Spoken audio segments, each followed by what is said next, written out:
broken pieces. Some things not working right today. I see the trouble in your eyes now, but I know there's always a way. From sunrise till dawn, I'll be here waiting. From sunrise till dawn, I'll never stop. I'll fix you up, make everything much smoother again. I'll fix you up, from sunrise till dawn, my friend. I'll fix you up, with these hands and hearts so true. I'll fix you up, Daniel, I'll fix you up.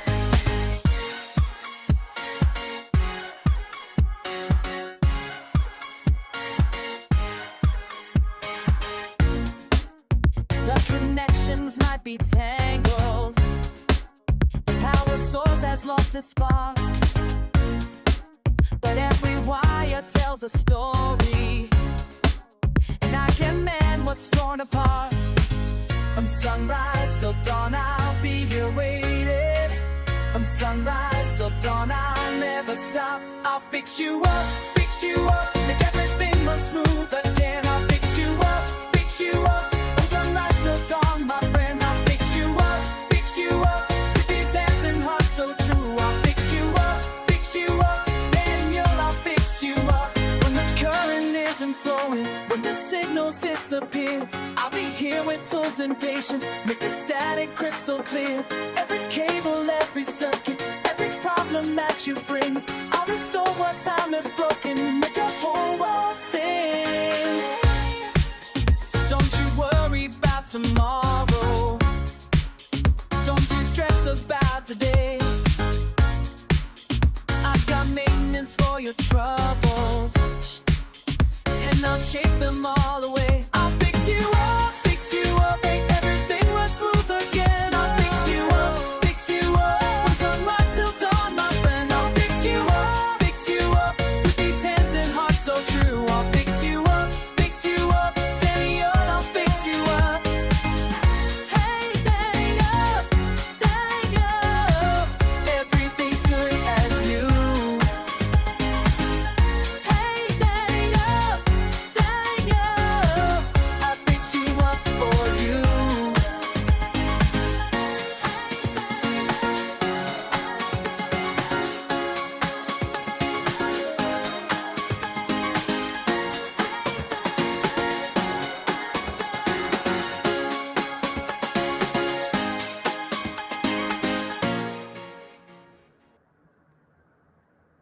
Well, welcome to it is Memorial Day 2026, and I wasn't about to take off.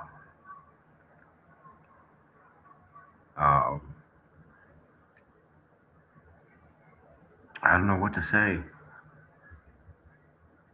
But just remember,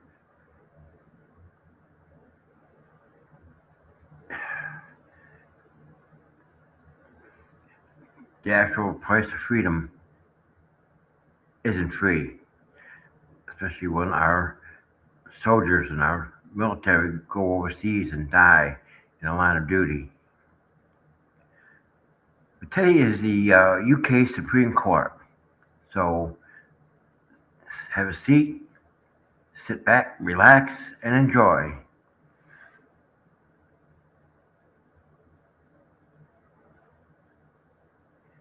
And make this bigger. And here we go, everybody.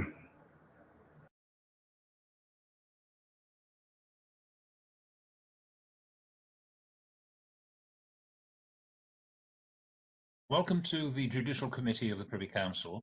Today's hearing is taking place online because of the pandemic. Today we are hearing an appeal in the matter of Friedland and Hickox, an appeal from the Court of Appeal of the Eastern Caribbean Supreme Court, Anguilla. The appeal concerns the proper construction of a settlement agreement and 2 awards issued by a mediator in the settlement dispute. I'm Lord Lloyd Jones, and I'm sitting today with Lady Arden, Lord Sales, Lord Burrows. Good afternoon. And Lord Stevens. The appellant is represented by David Phillips, Queen's Counsel, J. Alex Richardson and Amanda Lee. Respondent is represented by Tanya Ania Small-Davies. Mr. Phillips. Well, Lord, thank you. It would be strange not to introduce the advocates, but you've just done it. But can I add a little detail there?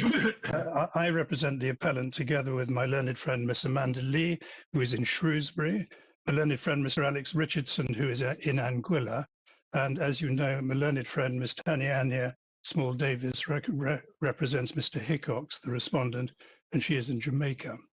My lords, my lady, what I propose to do is to start by giving you an outline of the structure of my submissions so you know what to expect, and you can see, I hope, when I move from one section to another.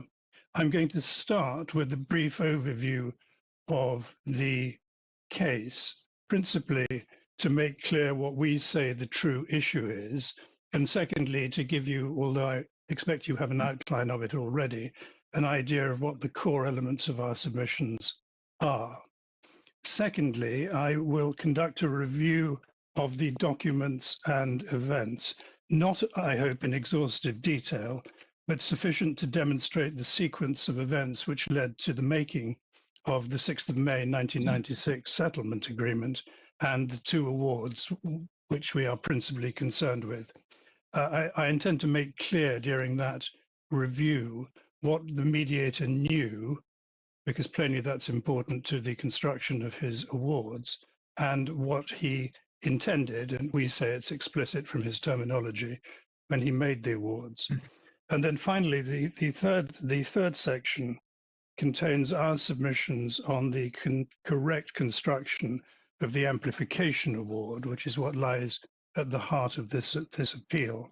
I'm going inevitably, and I'm sure I'll do this on more than one occasion, going to emphasize the significance of the dates so as to demonstrate that there is in fact no change of circumstances between the final and amplification awards. I'm going to apply what I will say is a conventional construction to the amplification award, taking you through the sequence of the 5 paragraphs, showing you what they're intended to do, and making the submission that they are explicit in what they say. And then finally, in this third section, I will deal with the reasons why the mediator wished to impose an effective sanction, which is what we say he did, and why it should have been a permanent sanction and not one. May I just ask a question? Why are we concerned with what the mediator knew, if it was known only to him, or with what he wished to do, if known only to him? We're construing documents which are inter partes, are we not? My lady, yes, and I don't for a moment suggest that we are looking only at what was known to the mediator alone. I'm applying what we both, my learned friend and I, agree to be the conventional commercial contract construction to the construction of the mediator's award, what was known to the parties to him and what he expressly said. I'm certainly not suggesting we should delve into matters which he alone knew, and I'm not going to speculate. Everything I'm going to say in my submissions is plainly stated in documents or emerged in evidence at an earlier stage. So that's what I meant when I was saying the reasons. It's the poor use of language. I'm sorry. It's the conventional commercial construction criteria. And as I said to my Lord Lloyd Jones before the remainder of the panel joined, I'm going to venture now to give you something to criticize me for later, possibly, which is to give you potential aimed time estimates for each of the 3 sections. It may vary, of course, but my estimate is that the first section, the overview, will take less than 20 minutes. The second section, going through the documents and rehearsing the facts, will take, I think, about 45 minutes, possibly a little longer. And the third, when I make my submissions, which you will have seen from the case, are really very succinct. I expect to take less than half an hour.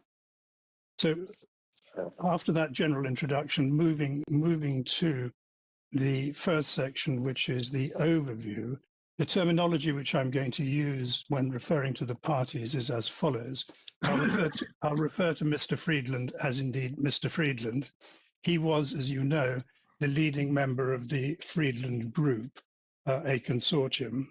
I'll refer to the Hickox Partnership, of which Mr. Hickox was the leading member. The partnership name changed. It was initially Capjaluca Partners 1, and the name changed on the 14th of December 1993 to HBLS LP. And finally, I will refer to Mr. Hickox personally.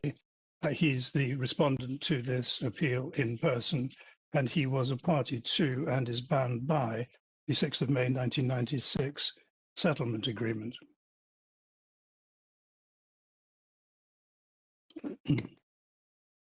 I start, excuse me, I start this overview with identifying what in our submission is the issue which the board needs to resolve. And the issue is simply, we say, whether Mr. Hickox was prohibited from relying on the Anguillan charges. And you see that in the judgment of the Court of Appeal at page 32. Surely the question is whether he is now prevented. Yes, Yes, good. Milady, I agree. But you see that issue in paragraph 16 from the judgment of the Court of Appeal on page 32. Subparagraphs A and B deal with issues which were resolved by the Court of Appeal and haven't been appealed.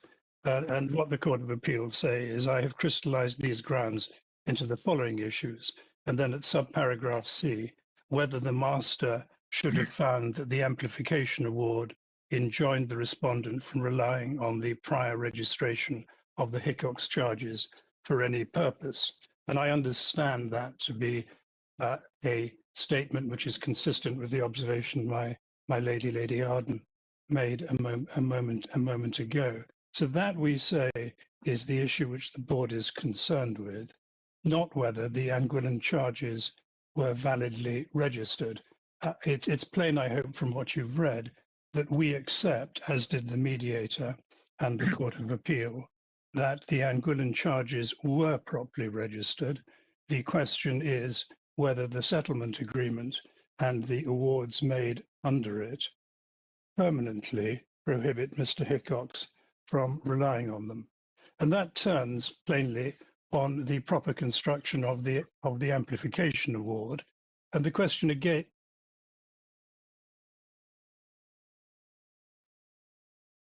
the question is whether he is now prohibited from enforcing the charges. Because you can't stop at the date of the settlement agreement. You have to look at what has been judicially determined between the parties since that date. And if he's had his opportunity to take the point he now wishes to take, then it might be said that he's bound by what was decided. Well, Milady, yes, and I hope I don't disagree with the points which you're making.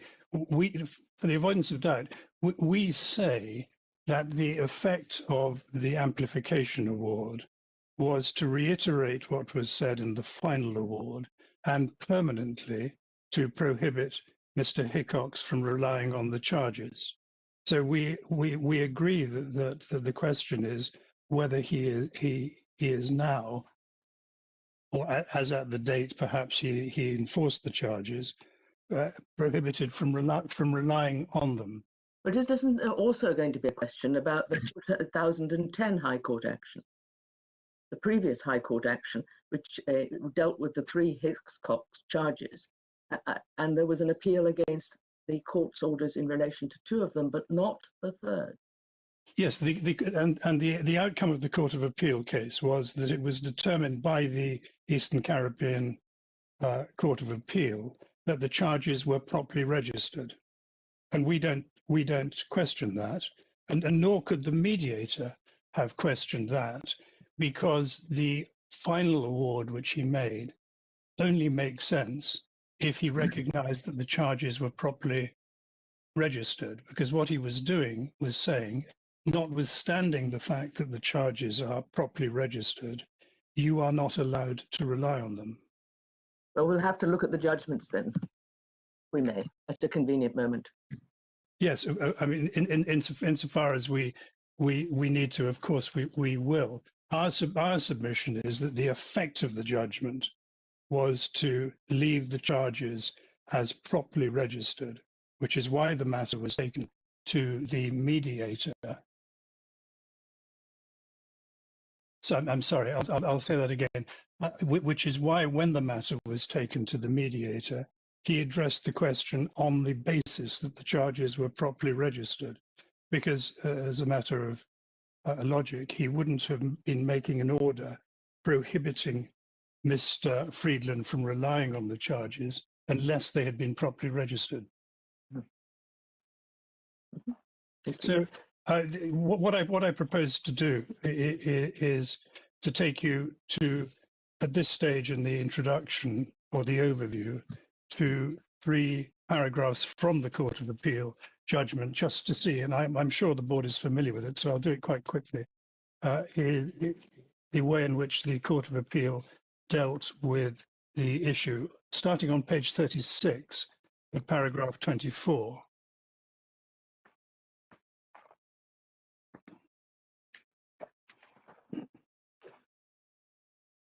So the Court of Appeal begins by reciting the anti-dilution of security clause, which is clause 19 of the settlement agreement. It sets it out in full terms. Mr. Hickox, who was an equity holder of the resort entries, is party to that and is therefore bound by it. And the summary given immediately underneath, we say with respect, is entirely right. The provision effectively enjoined the resort entries, which then entities, which then included the respondent, from taking any step which would adversely affect or diminish the interests of the Friedland Group. In his final award, the mediator found correctly, in my view, that the registration of the Hickox charges breached the terms, spirit, and intent of the settlement agreement, and as a sanction, enjoined the respondent from pursuing his remedies as a registered chargee in respect of the property.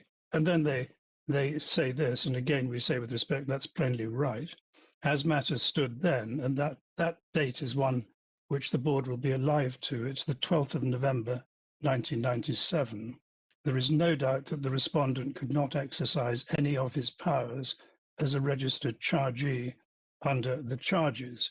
So pausing for a moment to follow up my Lady Arden's observations, what the Court of Appeal is doing is recognizing that the mediator was proceeding on the basis that the charges were properly registered, addressing not that question, but the ability of Mr. Hickox to rely on them.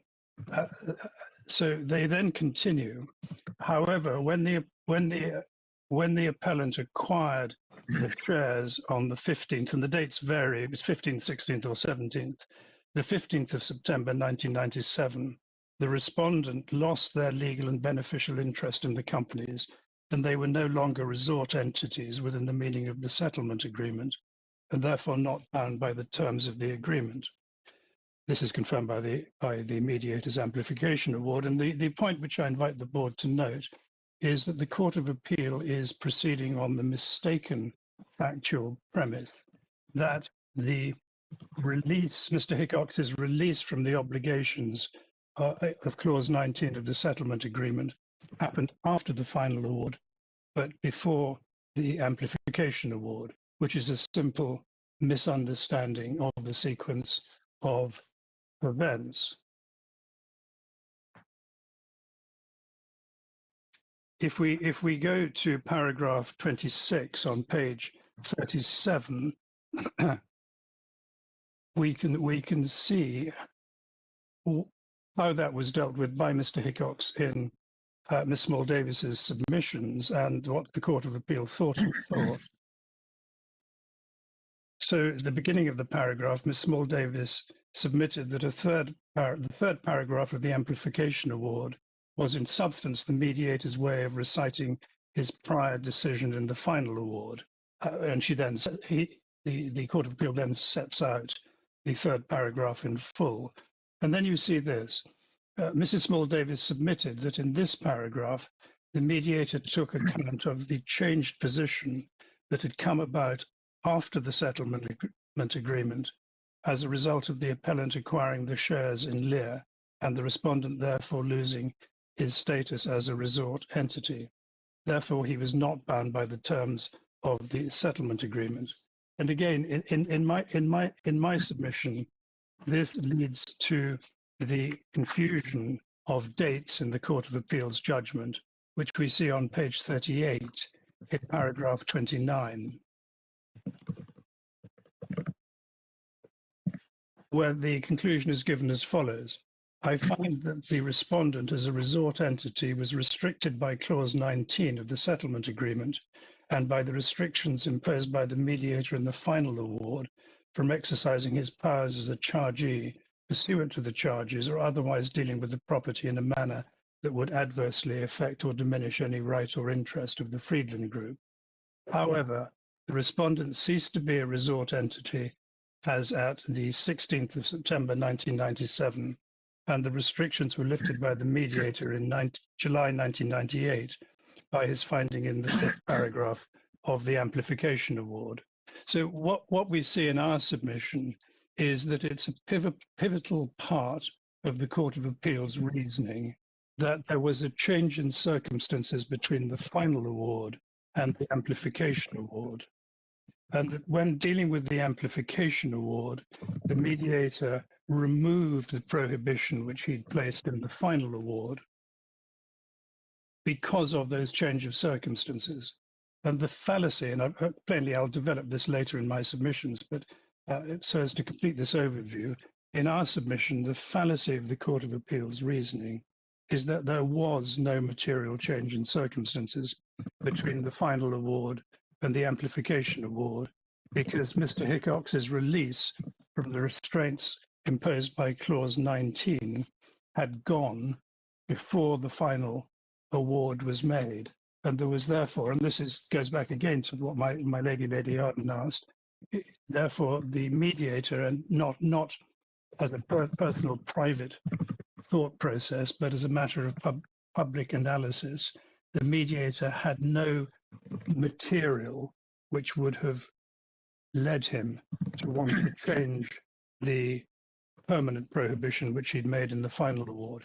In other words, concluding this section of my submissions, if it was right for the mediator permanently to prohibit Mr. Hickox from relying on the charges at the time of the final award, because there had been no material change in circumstances, there was no reason for him to have changed that at the time of the amplification award.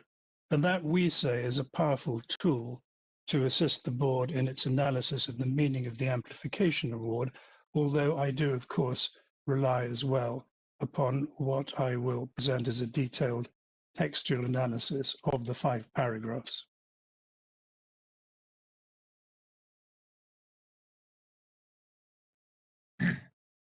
Lord questions. Sorry, Mr. Phillips, I was just wondering, do you accept that Mr. Hickox was entitled to, free to, register the charges after the date in September 1997? He was free to register charges after the date, after he'd ceased to be a resort entity on the 16th or 17th of September 1997. The charges he registered, of course, were registered at an earlier stage when he was not free to register them. So what the mediator was addressing was, the question for the mediator was, how do I, as the mediator, reflect the fact that he's acted in breach of the agreement? And my understanding was, and correct me if I'm wrong, was that the Court of Appeal held that there was no need for him to unregister and then re-register, but that they were just deemed to be effective as from September 1997. Yes, my lord, that's my understanding of it as well. But what we have to focus on in my submission is the difference between the public law question, are these charges as a matter of public law properly registered? And the answer, for obvious reasons, given the Court of Appeal's decision on the challenge to authority, is that as a matter of public law, they were properly registered. And there is a second question, which is the one which we say is relevant in this appeal, which is as a matter of private contract law, because of the contract to which Mr. Hickox was a party, the May 96 settlement agreement, was that registration a breach of contract? So you can imagine, if you strip away the facts of this case, you can imagine an agreement in which Party A agrees with Party B that he will not register charges. It doesn't stop him from registering charges as a matter of public law, but what it does is creates a private law cause of action for breach of contract. Yes, but if he is deemed to have registered them on the date in September when he was entitled to do so, why is that unlawful? Well, because of the way the mediator dealt with it in the amplification award. Because the mediator looked at what had happened at a time when, in the final award, when let me start that answer again, please. There comes a time in September 1997 when Mr. Hickox is free to register charges. After that date, the mediator makes a final award. And it's common ground between everybody, I think, and it's plainly part of the Court of Appeal decision, that the final award can have only one meaning.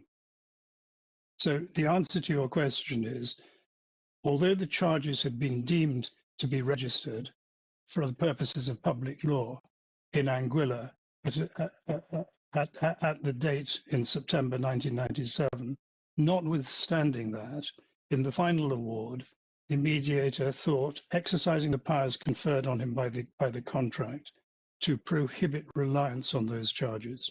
And therefore, if that prohibition continues into the amplification award, that reliance is a breach of contract, which is the way the claim in this action is pleaded and predicated.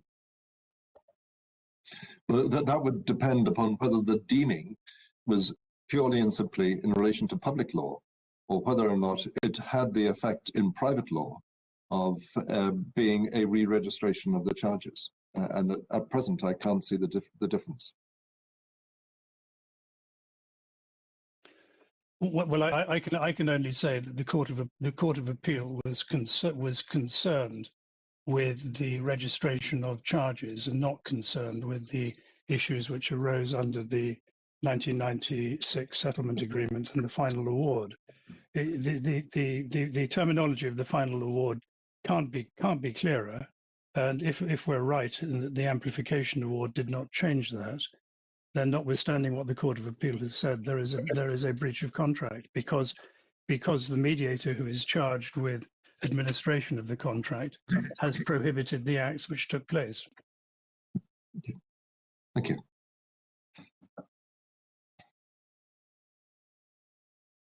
Yes, Lady Arden. Thank you. Could I just ask a follow-on question? We know that the mediator was given authority by the terms of the order approved in New York to answer applications when made to him arising out of the settlement agreement. So why did there have to be a change of circumstances before he could issue the amplification award? If there was an application, he presumably had to deal with it. Milady, yes, I completely agree. The change of circumstances is an aid to construction, because if the mediator, in full knowledge of the September 1997 change of circumstances, after that, months after that, makes the final award in which he includes the prohibition, and the matter is then referred to him, and an award is and a further amplification award is made, one is then left with the task of construing the amplification award.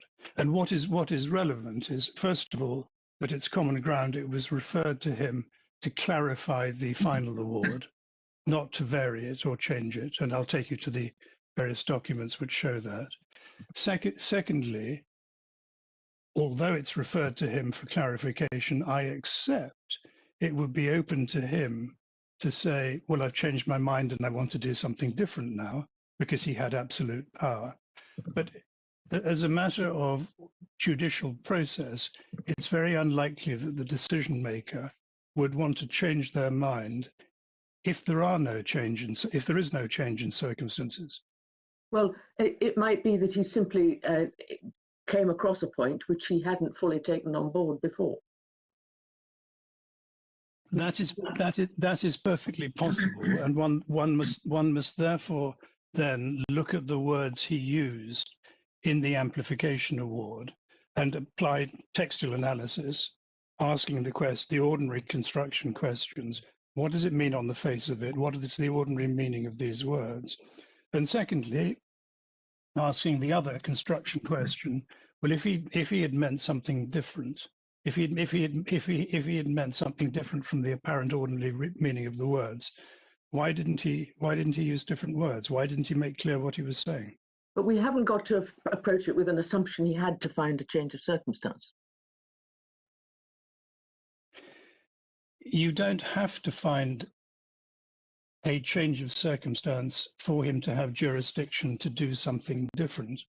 But as a matter of construction, the fact that there are no change in circumstances militates against him wanting to do something different. Because to put it the other way, why would he change what he had done if there was no objective reason, such as a change of circumstance? And I accept that if some explanation can be advanced, then that can be taken into account.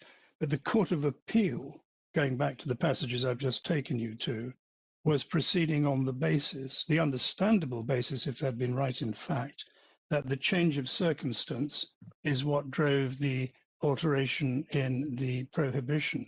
But they were factually wrong, as is common ground, is plain from the dates. They were factually wrong about what they considered to be the change in circumstances. So it's not relevant to the jurisdiction of the mediator to review what he'd done, because under the contract he appears to have had absolute power. But what it is relevant to is the question whether he in fact changed what he had originally done. Thank you. Yes, Mr. Phillips. Just to be clear exactly what you're saying as a follow-up, I think, to Lord Stevens's question. As I understand it, you would be accepting that there would be no breach by a registration of new charges after September the 17th, 1997. Is that correct? My lord, yes, that's apparent from that's explicit from paragraph 5 of the amplification award. So the question, as I understand it, that Lord Stevens was putting to you isn't the central question for us whether the deeming of the registration as at September the 17th, 1997 is regarded as equivalent to the registration of a new charge after that date? Isn't that the key question? Because if the answer is yes, that is what is meant by the deeming, your argument then falls away completely, doesn't it?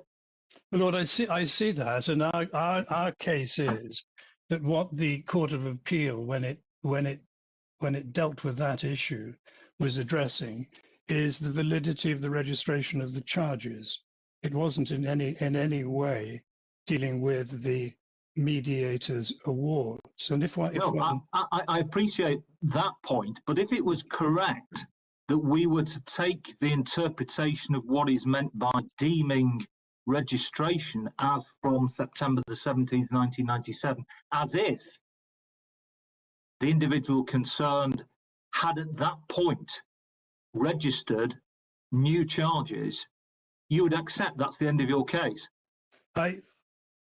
If the Court of Appeal was ruling that the charges were registered after the 17th of September 1997, I think I may have got the date wrong, then one still has to look at what the mediator said, because the mediator was aware of the fact that Mr. Hickox was free to re-register after then.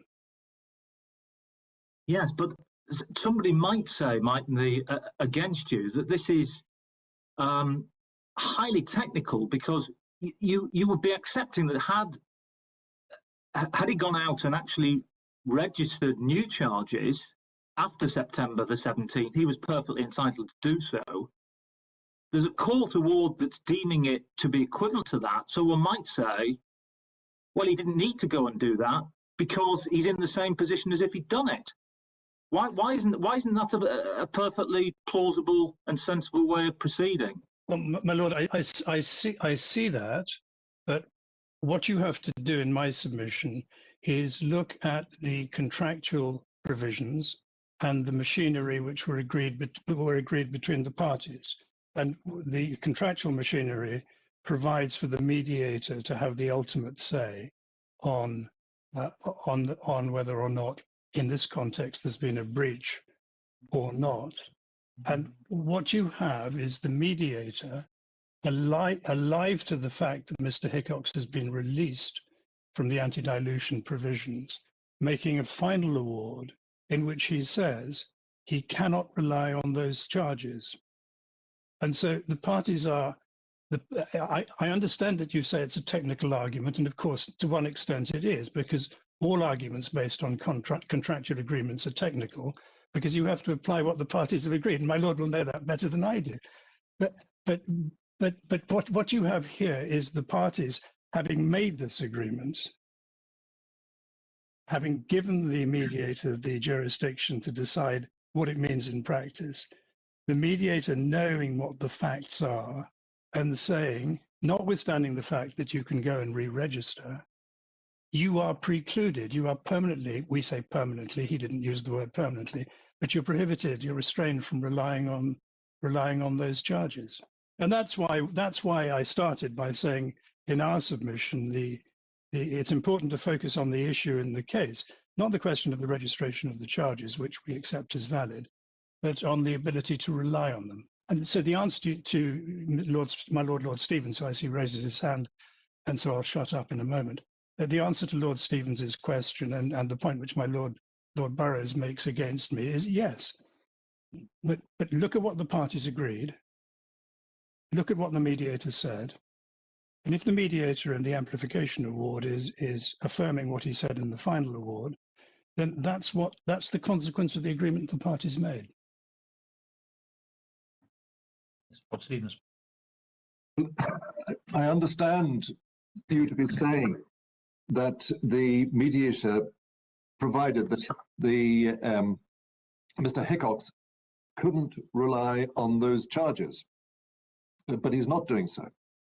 On one interpretation, he's not doing so. He's relying on those charges as modified, as deemed to be operating from a different date. And why can't he do that? Well, if I may pick up the point which Lord Burrows made and say with the very greatest respect, that really is a technical argument, because they are in fact one and the same charges. They're the one and the same charges where the contractual machinery has led the man charged with determining what the contract means to say they can't be relied on. But I'd understood, and perhaps I'm wrong about this, that the courts in Angola, and Antigua, had deemed these charges to be effective as from September 1997. Yes, and as I hope I've made clear, we say what they're talking about is about the validity of the registration of the charges. That's what the Court of Appeal was considering, and so otherwise it causes an enormous tension between the public law element, where the charge is properly registered or not, and the provisions of the contract, which the parties obviously had agreed between themselves. Thank you very much indeed. And that having lost the case in the Court of Appeal, and it having been lost before me at first instance, I recognise that there are competing arguments here. The point I wanted to make, going through my overview, was to make clear that the Court of Appeal is basing its judgment not on the points which have been put to me now by my Lord Stevens and Lord Burrows, but on a misunderstanding of the dates. They were looking for a change of circumstances because they thought that explained the change from the final award to the amplification award. So the Court of Appeal was not at all attracted to the analysis which my Lord Stevens was the first to put to me. And I don't think to be, I mean, I may be wrong, because there've been so many rounds in different forums in this litigation, but I don't think it was ever part of Mr. Hickox's case, either at first instance or in the Court of Appeal. The point which is put to me now is a correct point. It wasn't one which features in the judgment of the Court of Appeal, which, as you will have seen, focuses entirely in this section on whether there'd been a change of circumstance, and that's something which is relevant to the answers to the questions which I've been asked. How are you prejudiced by the registration as of the 16th of September? Because that's after Mr. Hiscox was bound as a result. I'm fundamentally prejudiced because it denies me the contractual rights which were agreed between the parties, those contractual rights having been determined and defined by the mediator. The Court of Appeal approached the case on the basis of what does the amplification award mean?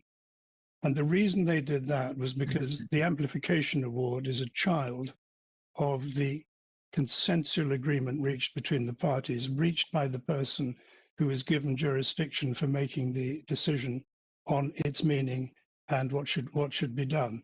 So if my lady were to ask me the question, would I be able to complain if on the 18th of September 1997, Mr. Hickox had registered new charges? Well, I might be unhappy about it, but I couldn't complain about it. But the prejudice comes now because what the court is seeking to do, and I remember the guidance which the Supreme Court and the House of Lords has given about construing contracts. You can't rewrite the agreement made between the parties, even if you think it might make more sense. And what has happened here is the meaning of the agreement reached between the parties has been determined by the man who's been given jurisdiction to determine it, the mediator, which is how the Court of Appeal approached the case, and which is why I say what the question really is what does the amplification award mean?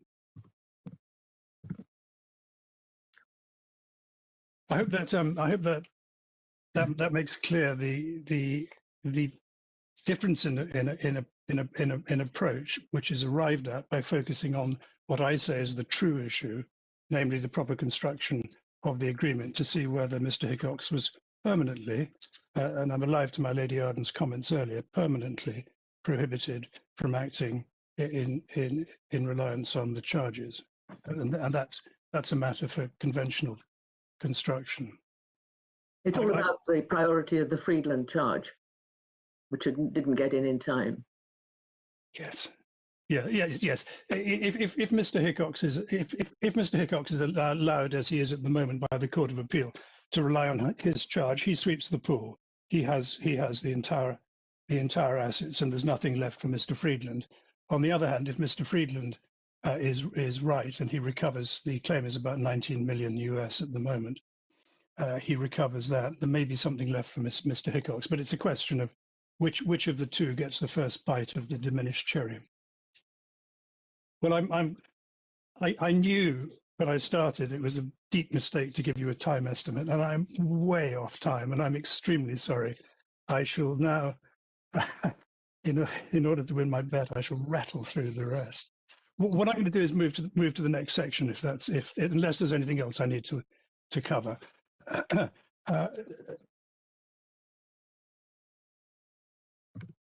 I had intended to take you to the chronology and just give you an executive summary before looking at the documents, but I think, given my clear understanding that you have a very clear view already of what happened and when, it's probably best that I go straight to the documents and just take you through the relevant documents, focusing on those which are of particular importance, but identifying the others for you, so that you know what they are. The first is the two documents. First are the two documents which were created on the 14th of October 1986, the stock purchase agreement, which provided for payments by installments, and the pledge agreement, which provided security for those payments. The first, the stock purchase agreement, is on page 66.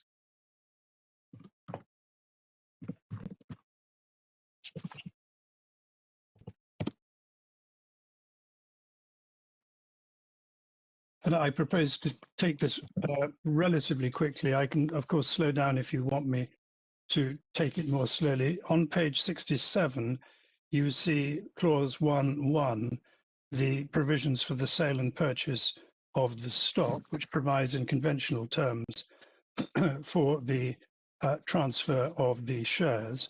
On the next page, 68, at 1.2, the purchase price is dealt with in sub-clause A, and over the page, a further series of sub-clauses.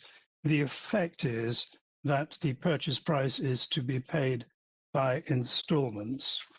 And on page 71, at clause 1.4, there is provision for the security of the purchase price, which is under subclause A, the pledge agreement. A pledge agreement of the stock shall provide that all of the stock shall be pledged to the buyer, pledged by the buyer to be held by the shareholders as security for prompt payment when due of all installments. And the conventional subclause 1 below that provides that any failure to make the payments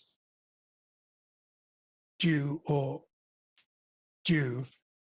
accelerate the liability for the total. The pledge agreement is on page 88.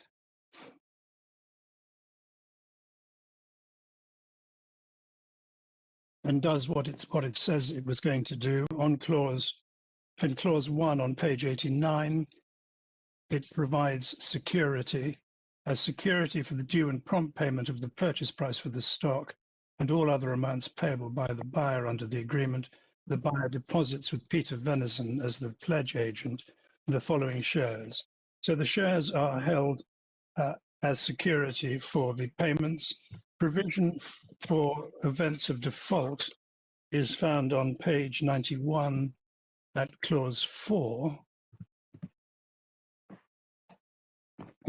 which provides that any failure by the buyer to make any payments due or perform any other obligation under the stock purchase agreement, if not cured within 10 days, will constitute an event of default. And the consequence of that is to be found on page 92 under remedies. In the event of the default, the shareholder, the vendor, in other words, may direct the pledge agent to do either of the following on such shareholder's behalf. And subclause B is upon 10 days written notice to sell any of the stock. So it's a conventional share purchase agreement with security over the shares which are being transferred as collateral for the payments which are due. But what happened is that Mr. Hickox failed to make the payments due. There were discussions between the parties. Mr. Friedland agreed an extension of time. Mr. Hickox then obtained advice that the pledge agreement was void, and acting in reliance on that advice, he then failed to make the payments due under the extended time granted by Mr. Friedland and defaulted under the share purchase agreement. That led Mr. Friedland in January 1991 to bring proceedings against Mr. Hickox, against the Hickox partnership in New York to enforce the terms of the pledge agreement. And the principal issue in that litigation was the validity of the pledge agreement. That was determined on the 30th of June 1993 with a judgment in favor of Mr. Friedland. The Hickox partnership was ordered to transfer the shares to Mr. Friedland. That was the 30th of June. But at the end of the year, on the 27th of December 1993, before transferring the shares, the Hickox partnership filed for bankruptcy in New York, which is what brought into play the jurisdiction of the New York Bankruptcy Court, which, as you will have seen, made a number of orders in the course of this saga. On the 15th of August 1995, the New York Bankruptcy Court appointed Mr. Monite to become the mediator. And that led to the next document which we need to look at, which is the 6th of May 1996 settlement agreement, which was approved by the court and incorporated into the court order of the 20th of June 1996.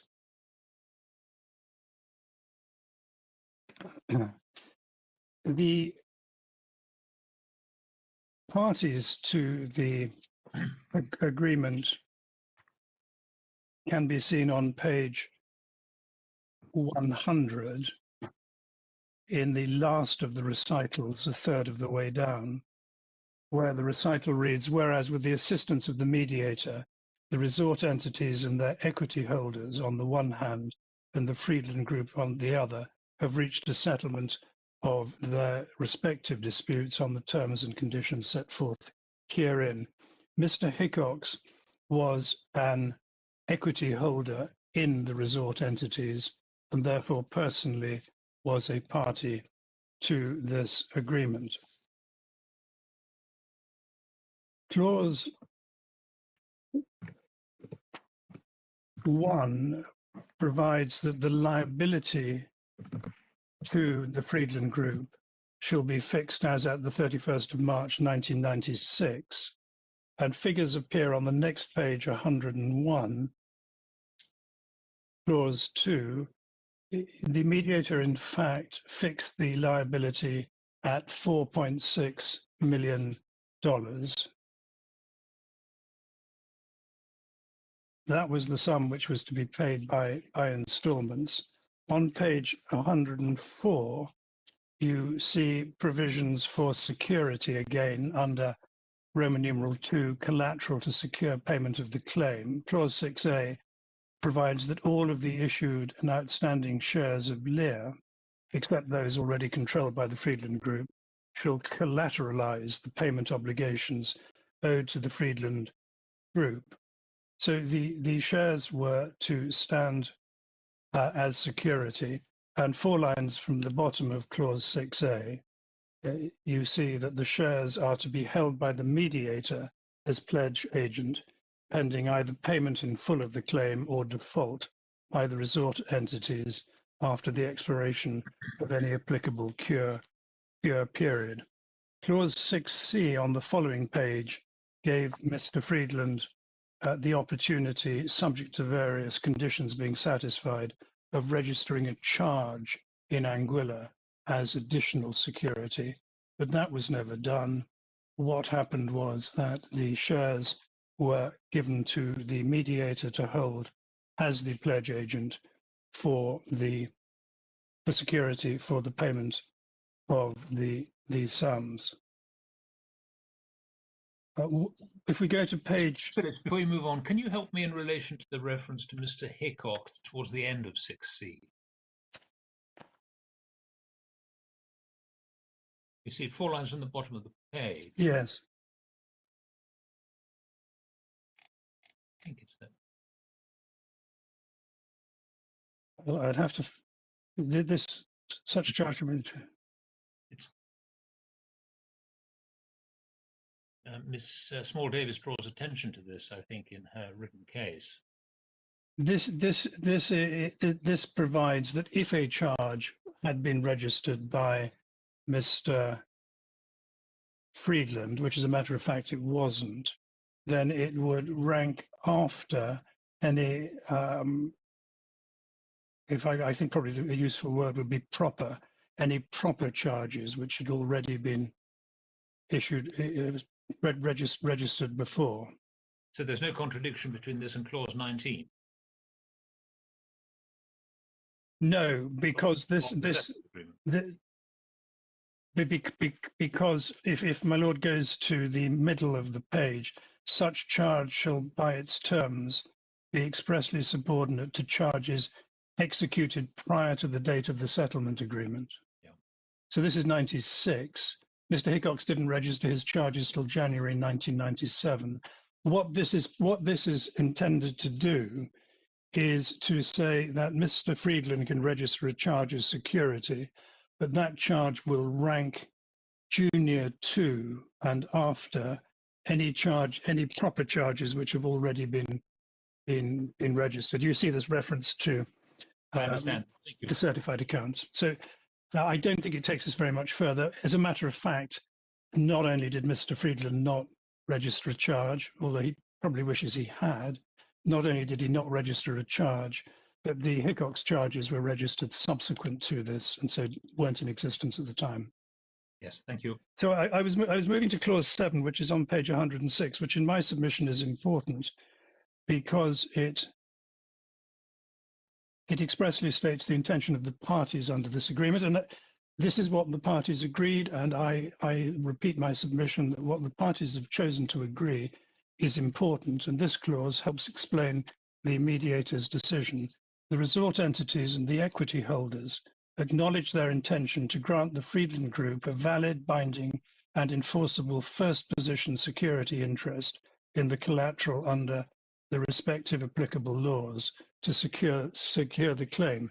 So what is intended is that the intention is that the security will be a first position security interest. And as I've said on page 114, clause 12, this settlement agreement was approved by the New York Bankruptcy Court. Clause 15A, which is on page 115, there are set out in Roman numeral 8, the default remedies.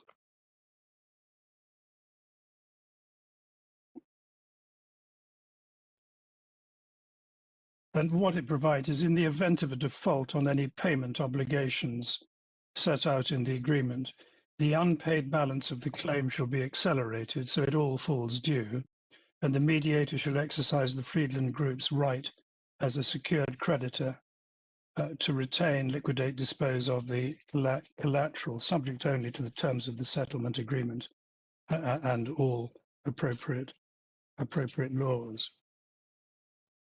So the position is that if there is a default, the security is to be dealt with as the Friedland Group's request, and the purpose is to provide it with an effective first position security, which is, as I've said, we say is relevant to looking at the decisions made by the mediator in his 2 awards.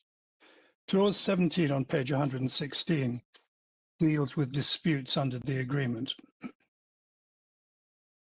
And it is in our submission phrased very widely, with the exception of claims arising under paragraph 26, any disputes or determinations arising under, relating to, or in connection with this settlement agreement, its interpretation, performance, or enforcement, shall be determined solely and exclusively by the mediator, whose decision shall be final and binding and non-appealable.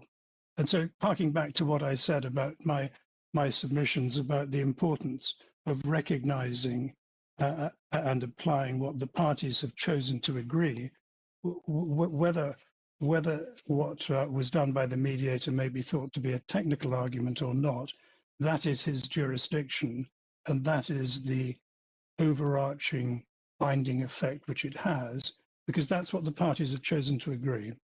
And in terms of the usual contractual construction arguments, we start with the plain and obvious meaning of the words, and this jurisdiction clause to the mediator is very, very wide.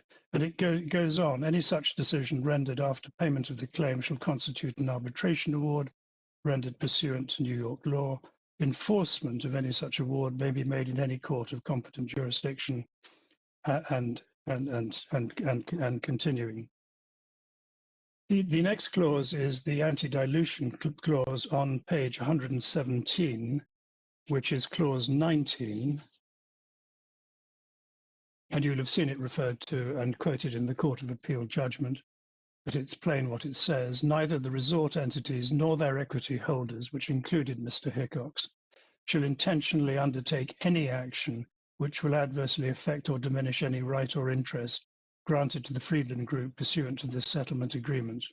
And then it imposes obligations on the Friedland Group as well. So that's the settlement agreement, and I've taken you to what I consider to be the relevant provisions of it, which is the document and the consensual agreement which led to the awards.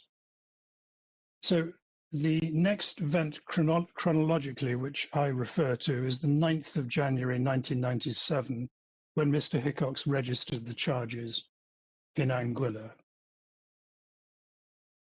And very much in the same way as when he believed that the pledge agreement, which accompanied the share purchase agreement at the beginning of this history, was not enforceable. Once Mr. Hickox had registered the charges in Anguilla, which, as my Lady Arden pointed out, the practical effect of that, if he can rely on them, he then defaulted on the payments under the 6th of May 1996 settlement agreement. And we say that that is just a similar pattern of conduct as his behavior in relation to the share purchase agreement and his belief that the pledge agreement was void. The mediator... Mr. Phillips, as I understand it, these charges, the Hickox charges, were made to secure the repayment of loans made between 1986 and 1996. Yes, Mr. Hickox had been a previous owner of the resort, and in that capacity, he had advanced sums personally to the resort. That led to an agreement between him and the resort as to the amount which was payable to him, and pursuant to that agreed liability, he registered the charges to secure the sums which were due to him. So when were the charges granted? They granted by LIR? I know the date they were registered, which is January 1997. Yes. I assume, and I'm afraid that is something I don't know, that the charges were part and parcel of the agreement of the liability. There is a settlement agreement between Mr. Hickox and the resort. It's not in the bundle, and I now can't remember its terms. I can't remember the precise terms. The reason for my question is this. Could they have been granted at a time when Mr. Hickox was prohibited from diluting the security? They could have been, but that wouldn't have been a breach, because if the settlement agreement between Hickox and Lear provided for the agreement of a liability and the right to register a charge to secure the liability, that agreement wouldn't amount to a dilution of the value of the security given to the mediator, because it was simply stating an agreed liability. It was relying on the term which I presume to be in the charge, to be in the agreement, which entitled him to register the charge, which is the breach. Yes, thank you. I'll see if I can overnight. I'll see if we can locate the precise terms, just to confirm that, as I believe, the charge was registered pursuant to the agreement of the sum actually due, the settlement agreement. Thank you. So I got to the 6th of March 1997 when the mediator declared an event of default, and then, as you know, on the 17th, and the precise dates vary in the documents. It's either the 15th, 16th, or 17th of September 1997. The mediator realized the security by selling the shares, which stood as security, and the only bidder was Mr. Friedland, who bought them back for $500,000. The precise date, although I think it's the 17th of September, doesn't matter. But what matters, as the board will now have appreciated from what I've said, is that the realization of the security took place before the making of the final award. So when the final award was made, the mediator knew that Mr. Hickox was no longer bound by clause 19, the anti-dilution provisions.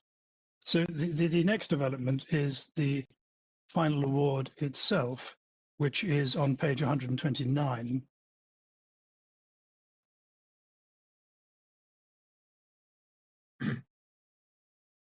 As I say, this is made after Mr. Hickox had ceased to be bound by the anti-dilution provisions. It was approved by the New York Bankruptcy Court, and you see on page 130 that the award is made following an order to show cause issued by Mr. Friedland, dated the 18th of September 1997.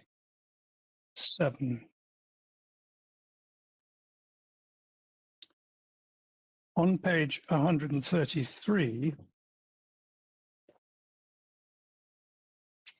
the mediator identifies the issues which the parties have agreed to submit to him pursuant to the contractual machinery for determination. And the first is whether the charges placed by or in favor of Mr. Hickox after the settlement agreement was executed constituted a violation of the term, spirit, or intent of the settlement agreement. And the second is if in fact a violation of the settlement agreement has occurred by virtue of Mr. Hickox having placed liens on the leasehold property, what are the appropriate sanctions, damages to be imposed on him? Possible sanctions included, but were not limited to, prohibiting Hickox from attempting to foreclose or compelling him to disgorge to the Friedland Group any monies received by him as a result of foreclosure. And then clause 3 is contingent on clause 1 being decided in a way it was not, even if the liens placed by Hickox were somehow deemed not to violate the settlement agreement, the mediator should consider whether the Friedland Group would be entitled to be paid in full on the claim prior to Hickox taking steps to foreclose on the leasehold. And the findings, as you know, are on page 135. First issue, the mediator found there was a breach. Mediator finds that the registering of charges after the settlement agreement was executed constituted a violation of the settlement agreement, including, but not limited to paragraph 19 of the settlement agreement, which in our submission, paragraph 19 is the express prohibition, is a reference back to clause 7, which contains the common intention that Mr. Friedland should receive a first security. And then on issue 2, the mediator finds that the appropriate sanction to be imposed upon Charles Hickox for violating the settlement agreement.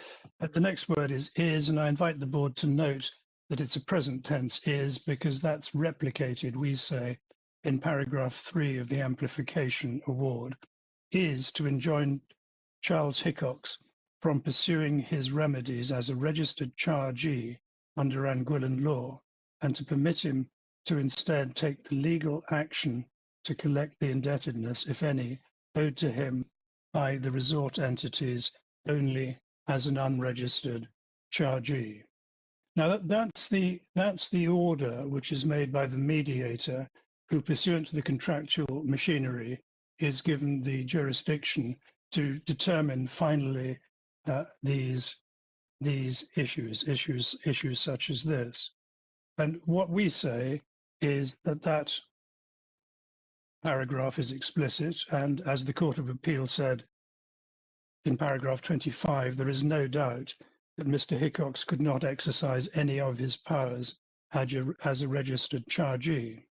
And so the position as at the final award is clear. Pursuant to the contractual agreement, Mr. Hickox cannot proceed to rely on the charges as a registered chargee.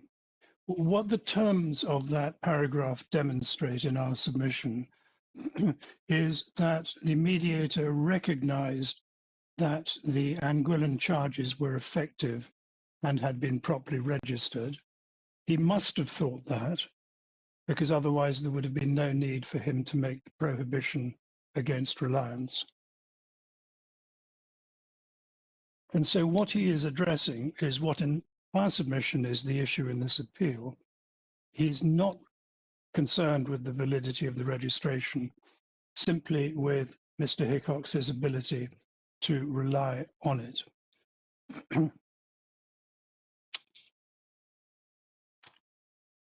And that is that, although issue 3 is not directly relevant because the contingency on which it's predicated was decided the other way.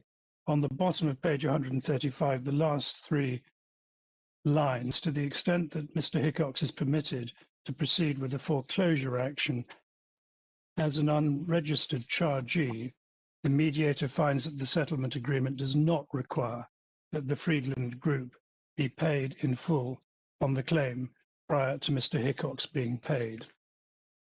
So again, the phrase unregistered chargee makes clear what the intention is. My lords, the next development, my lords, my lady, I'm sorry, the next development is that on the 9th of June 1998, Mr. Friedland obtained the deficiency judgment for the sum outstanding under the 6th of May 1996 settlement agreement. So the sum had been assessed by the mediator. Mr. Hickox had failed to make the sums due, so the whole amount became payable. Mr. Friedland returned to court in order to obtain judgment for that sum. And the document is at page 151 of the bundle.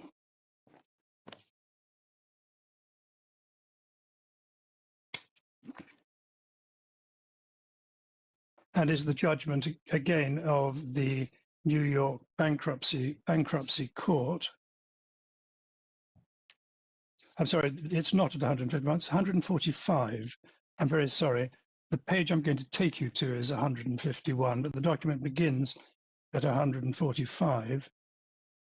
You'll see in the second full paragraph, the last recital, it makes it clear that by this stage, Mr. Friedland had acquired the rights of the other members of the Friedland Group, so was pursuing in person, whereas Dion Friedland individually has obtained the rights of the Friedland Group with respect to the claim amount and or the deficiency claim. And then by the first, you haven't got divider holes, but if you had, by the second divider hole, ordered and adjudged and decreed that Dion Friedland, as judgment creditor, shall recover and have judgment jointly and severally against the debtor and the partnerships on his deficiency claim in the sum of $4,378,000 odd. That plus interest is the sum which is claimed in these proceedings. And then going back to page 139 is the clean copy with added paragraph numbers of the amplification award. And I'm going to deal with what I hope is a helpful textual analysis of that when I make my submissions on its proper construction. So I'll deal with it relatively lightly at the moment, if that meets with approval. I'm sure the board has read it and considered it all already, but the background to the amplification award is that the parties were unable to agree the meaning of the final award, and therefore the matter was returned to the mediator for clarification. It was not returned to the mediator because either party was seeking to revise the clarity of what we say was already ordered in the final award. And you see that on page 354, which is the agreed statement of facts.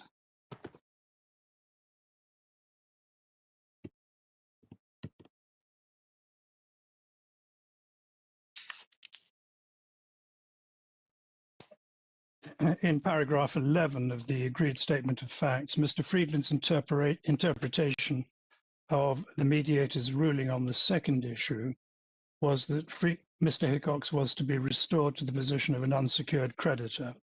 That is the position he would have been in if he had not breached the anti-dilution provisions contained in paragraph 19 of the 6th of May 1996 settlement agreement by registering the charges. Mr. Hickox did not accept that construction of the final award, so the matter was referred back to Mr. Monite, and that's made slightly clearer in Miss Small-Davis's case, where on page 380, in paragraph 13, she states, due to disagreement between the parties as to the interpretation of the final award, they sought clarification, and that's where I picked up the word clarification, which I used a moment ago. But the parties couldn't restrict the mediator, could they? Once they had gone back to him, it was a matter for him in the exercise of his discretion as a mediator, what award to make. My lady, yes, I completely agree with that. But when construing this document, in our submission, it makes sense to see what the issue was which the mediator had been asked to consider. I absolutely accept that the mediator, under that very generous and comprehensive jurisdiction clause, could have done pretty much anything he wanted. But whether he was doing so and the proper meaning of the amplification award is something which, the construction of which is assisted by seeing what he was being asked to do. And against the background of what he was being asked to do, one then looks at the words he used. And you'll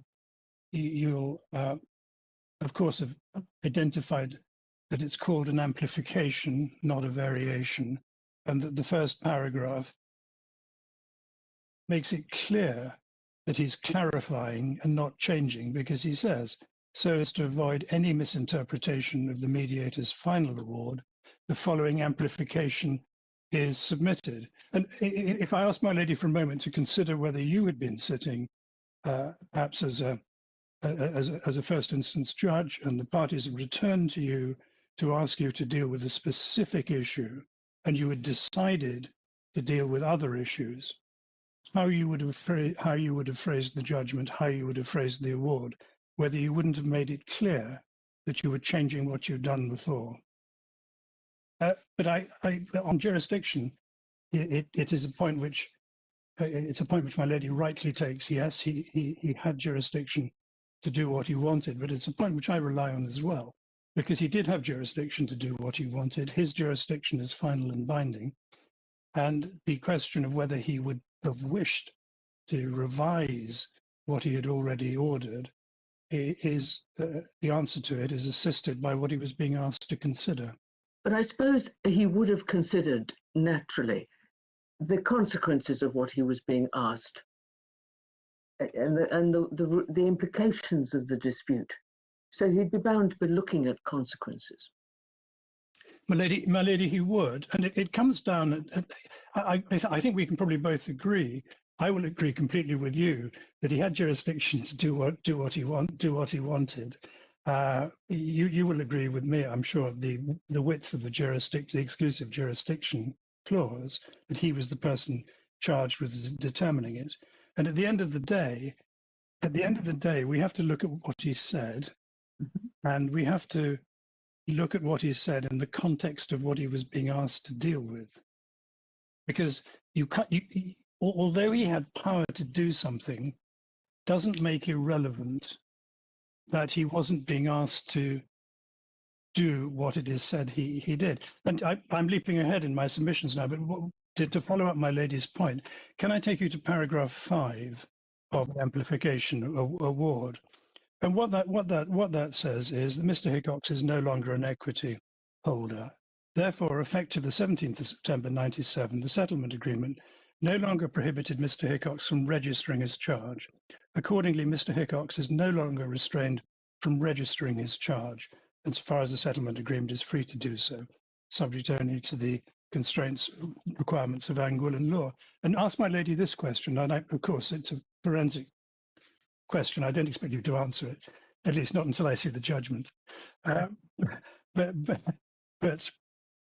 if you had been the mediator and you had been asked to clarify what you'd meant, and you had decided that actually the blanket prohibition which you'd made ought to be changed, would you not have said that, therefore, effective the 17th of September, the settlement agreement no longer prohibited Mr. Hickox from relying on his charge.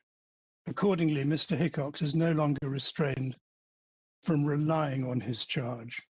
And the question I ask, and I'll come to paragraph 5 after paragraphs 1, 2, 3, and 4, but the question I ask and the submission I make is that if the intention of the mediator had been to vary the very clear words which he used in the final award, then why didn't he say so? But actually, you couldn't substitute relying for registering, because the mediator would, especially an insolvency lawyer, would be concerned about priority dates.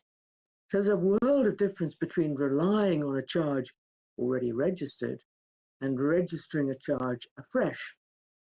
But perhaps the beauty of the judge's solution in 2008 was that he, approved by the Court of Appeal later, or rather not interfered with by the Court of Appeal, was that he actually was able to say the priority date will be shifted so that it's only only capable of being relied on as a charge after the resort entity, Mr. Hiscock has been one of the resort entities caught by clause 19. Louis, can I adopt the words you use, capable of being relied on? Mm-hmm. And I absolutely understand the point which you've made, but we have to remember, and as I've said, that we're dealing here with a contractual mechanism agreed by the parties. And what I say is the final award made it completely clear that irrespective of the public law position in Anguilla, Mr. Hickox was not capable of relying on the charge without putting himself in breach of contract. He, of course, could do it, and he did do it, but that doesn't mean that it is in breach of the contract, because of the plain words of the contract and because Yes. of the plain words of the mediator. I suppose one might say, and you might just want to have a think about this, because that if you're dealing with a mediator, you don't expect over precise language. You're talking about somebody who's trying to achieve a solution which meets the merits and the spirit of what was agreed in the settlement agreement. And he might be saying to himself, as long as that charge doesn't get any priority in the period when he was bound by clause 19, then he can register afresh, or he can have a charge, provided it doesn't breach clause 19. He wouldn't be too fussed, would he, necessarily? I'm putting it to you, I'm not forming a view. He wouldn't necessarily be too fussed about whether or not it was a charge with an earlier date, provided that it never had any effect to gain priority in the period in which he was prohibited by the anti-dilution provision. Well, I respectfully say that we do have to look at the words which the mediator used, and we shouldn't say because he was an insolvency practitioner rather than a lawyer, he was careless in the use of words. I've taken you to the final award already, and his language in my submission is really very, very clearly set out. That may be because he had a lawyer to assist him. I mean, he had a lawyer to assist him, and that may have led to better language than just an insolvency practitioner alone. But if you look at this, and I'm anticipating slightly now my submissions, which I will come to, but I'm not shy of dealing with the point which you take against me. If you look at paragraph 3, halfway down that paragraph, that's past tense, it was the mediator's intent that Mr. Hickox be returned to the same status that he had as at the date of the 6th of May 1996 settlement agreement. That could not be clearer. So that was the mediator's intent when he made the final award. He's talking about what he had intended. And he then continues, accordingly, Mr. Hickox's status with regard to the charges that he holds is, present tense, to be deemed that of an unregistered charge holder. Specifically, Mr. Hickox may, present tense, not seek to rely on the prior registration of his charges for any purpose. And an invisible link, because it doesn't need to be stated, is the explanation, because it was the mediator's intention that Mr. Hickox be returned to the same status that he had as at the date of the settlement agreement. And so what you have when Ms. Small Davis and I agree that this was back in the mediator's court for clarification is the mediator saying, I have determined there was a breach of an agreement. It was my intention in the final award to put him back in the position he was in as at the date of the settlement agreement. And he still is, because the present tense is plain. And if the mediator had decided it was time to have a change after the final agreement, well, he should and could and would, all conventional contractual analysis points, he could have said, that was the position I thought at the time of the final award, but now I'm doing something different.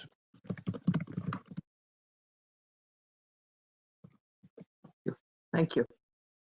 So I've slightly stolen my thunder now, because I'm going to say that again, or I won't say it again, but I'll remind you I've said it when I come to the textual analysis submissions, which I'm coming to. I've made the point about clarification of the final award, about which the Court of Appeal said there was no doubt as to its meaning. And I move now to the final point because I've overrun so ghastly on my time estimate. We have the break, which my Lord Lloyd Jones suggested we have at 2:30 UK time. So I'll just take you to the last document, which is the New York bankruptcy court refusing to intervene in this dispute. It's on page 301.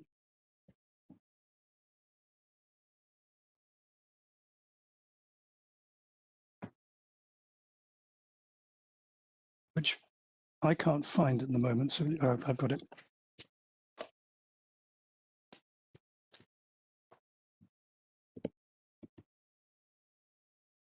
I'll deal with this really quite quickly, because the importance of it from Mr. Hickox's point of view is that the New York Bankruptcy Court on page 309 determined that the argument which it thought was being run by Mr. Friedland is certain to fail. In fact, our submission is that the argument which was being considered by the New York Bankruptcy Court is not the argument which I'm advancing today at all, and that the New York Bankruptcy Court was considering a different issue. But I'll reply to anything my learned friend Ms. Small Davis says about it. But for the purposes of my opening submissions, I'm content to remind you that the New York court said, and this is at the bottom of page 310 and the top of page, I'm sorry, I will deal with it in slightly more detail. On page 310, under paragraph 3, availability of relief in other fora, courts routinely decline to exercise their discretion to reopen bankruptcy cases where the parties are seeking or could seek relief in a competent alternative forum. And then the top of the next paragraph, here the courts of Anguilla have already handled or are available and competent to address Friedland's concerns. And then 3 lines from the bottom, should Friedland nevertheless wish to pursue his argument or any other argument pertaining to Hickox's charges, the courts of Anguilla are available and competent to adjudicate these issues. There is no need for this court to inject itself into proceedings that have already been or can be handled in Anguilla. So there's no question, and it's not been argued in the Court of Appeal or here, that there's anything approaching an issue estoppel. The New York Bankruptcy Court, as part of its decision, recognized that Mr. Friedland was free to bring the proceedings and run whatever arguments he wanted in Anguilla. So there's no issue estoppel, and that's all I say about the New York Bankruptcy Court, who perhaps, when confronted by an application to reopen a bankruptcy which was more than 10 years, had been concluded more than 10 years before, I think they say a decade, decided not to do so.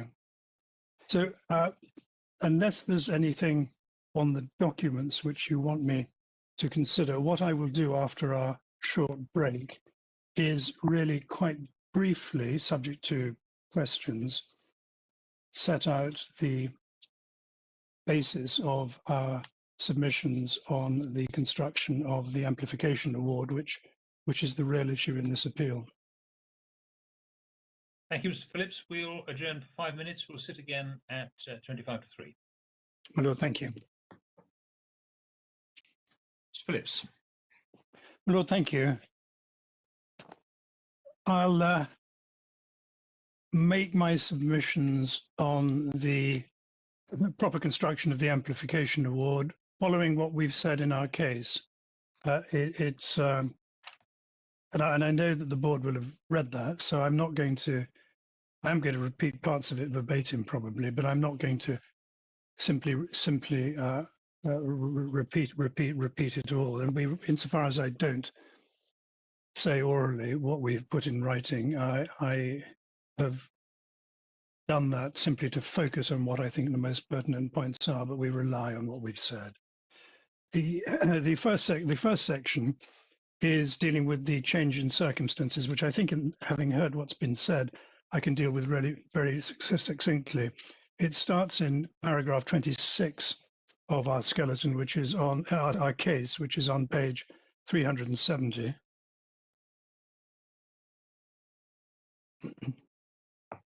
Only three dates matter. It's the 17th of September, 1997, which is Mr. Hickox's release from the anti-dilution provisions.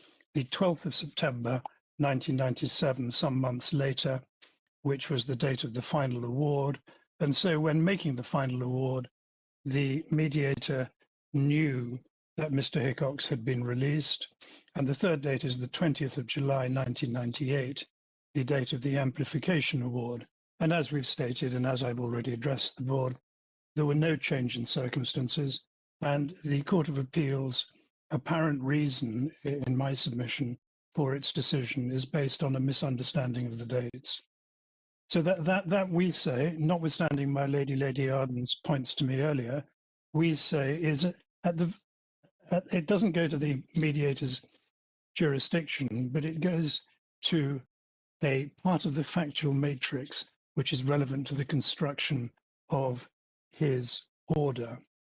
We then turn to what is the longest part of my submission, which again is going to be relatively short, which is a textual analysis of the award, the structure and wording of the amplification award. All of it, we say, militates to a finding in our favor. So it's on page 367, I'm sorry, it's on page 139.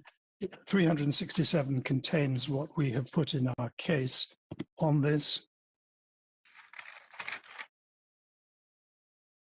The first is at the beginning, we say that a textual analysis demonstrates that the mediator is affirming the final award.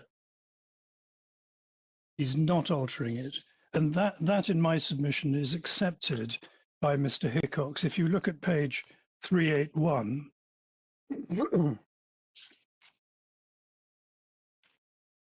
paragraph 14 of Mr. Hickox's case, it's expressly stated, the amplification award did not vary the mediator's final award.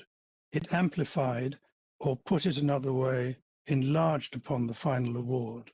Of course, it was known to the mediator when he was giving the final award on the 13th of November 1997 that the Hickox charges had been registered. He was also fully aware that the shares had been sold to the Friedland Group and that Mr. Hickox was no longer an outsider. And the agreement in the first sentence in my submission is important. It's also entirely consistent with what, in my submission, is a structured document, which in its various paragraphs deals clearly with separate issues. The first is, if we look at paragraph 1, it states the purpose of the amplification award. It's to avoid any misinterpretation of the final award. And it's a short, conventional, but in my submission, compelling point. If the mediator had intended to depart from what everybody seems to agree is the clear prohibition in the final award, then he wouldn't have said this in paragraph 1. This suggests that this is a clarification, as Ms. Small-Davis accepts, not a variation. Paragraph 2 simply deals with the mechanics of ensuring that any award is drawn to the attention of the local court, which, as you know, was done. Paragraph 3 sets out the effect of the final award and why it was arrived at. The mediator has previously determined that the registration of the charges violated the settlement agreement, refers to paragraph 19, which specifically prohibited the resort entities from intentionally taking any action which would adversely affect and diminish any right or interest granted to the Friedland Group pursuant to the settlement agreement. So what you see so far is a restatement of what he had already stated in the final award. That's the a recital, if you like. It's the whereas, which is continued in the next sentence, it was the mediator's intent that Mr. Hickox be returned to the same status as he had as at the date of the settlement agreement. And then I now repeat, I'm afraid, but in my submission, it's an important point. I repeat what I said to my lady, Lady Arden. Accordingly, Mr. Hickox's status with respect to I'm sorry, I'll start again. Accordingly, Mr. Hickox's status with respect to the charges that he holds is, and I do again emphasize the use of the present tense, is to be deemed that of an unregistered creditor. Specifically, Mr. Hickox may not seek to rely on the prior registration of his charges for any purpose. Now, I say two things. First of all, those words are completely clear and bear an obvious, transparent meaning. And because it's all part and parcel of contractual machinery, that meaning should be given its natural effect. Secondly, and I've already invited my lady, Lady Arden, but perhaps I can extend the attention to the other the other four judges, which is if you were the mediator and you were going uninvited when you've been asked to deal with clarification, but you've decided to change the clear prohibition which you made in an earlier decision, would you have used this language, or would you have explained it differently? It's an entirely legitimate construction point. Not only is this explicit as to what it says, but also it is not the language which could and would have been used if he had intended differently. So if we look at the agreement, if we look at the amplification award so far, paragraph 1 states its purpose to avoid misinterpretation. Paragraph 2 deals with the mechanics of making sure that the mediator who has jurisdiction, that his award is made known to any competent court. Paragraph 3 clarifies, insofar as it needed, the prohibition which was granted in the final award, and I've taken you through it. So the purposes, paragraph 1 is the introduction, it states the purpose. Paragraph 2 deals with communication to local courts. Paragraph 3 deals with the prohibition. And then what follows is the clarification in my submission. It makes clear what Mr. Hickox is and is not entitled to do. Paragraph 4 recites the history of the matter with, again, a date which looks strange, the 11th of September, but the conclusion is clear. As a result of receiving only one initial bid, a bid from the Friedland Group, the collateral was sold to the Friedland Group, the closing took place. So that's reciting the history of the sale of the security. And then paragraph 5 deals with the clarification of the consequences. As a result of the closing, Mr. Hickox was no longer an equity holder of Lear. Therefore, effective 17th of September 97, the settlement agreement no longer prohibited Mr. Hickox from registering his charge. Accordingly, Mr. Hickox is no longer restrained from registering his charge on the freehold interest, and so far as the settlement agreement is concerned, is free to do so, subject only to the requirements of Anguillan law. And I can do no better in presenting my case to say that this clause is completely clear as to what is being permitted. It's not relying on the charge in any shape or form. It is dealing with registering the charge. And as I've said to my lady, Lady Arden, and my choice of words may not have been perfect, but if the intention had been to relax the prohibition in the final award against relying on the charges, then this language would have been different. This is dealing with registration. What this amplification does, paragraph 1, it says what its purpose is. 2, it deals with communications to local courts. 3, it reiterates, and as Ms. Small-Davies says in her case, there was no intention to vary. It reiterates what the final award said.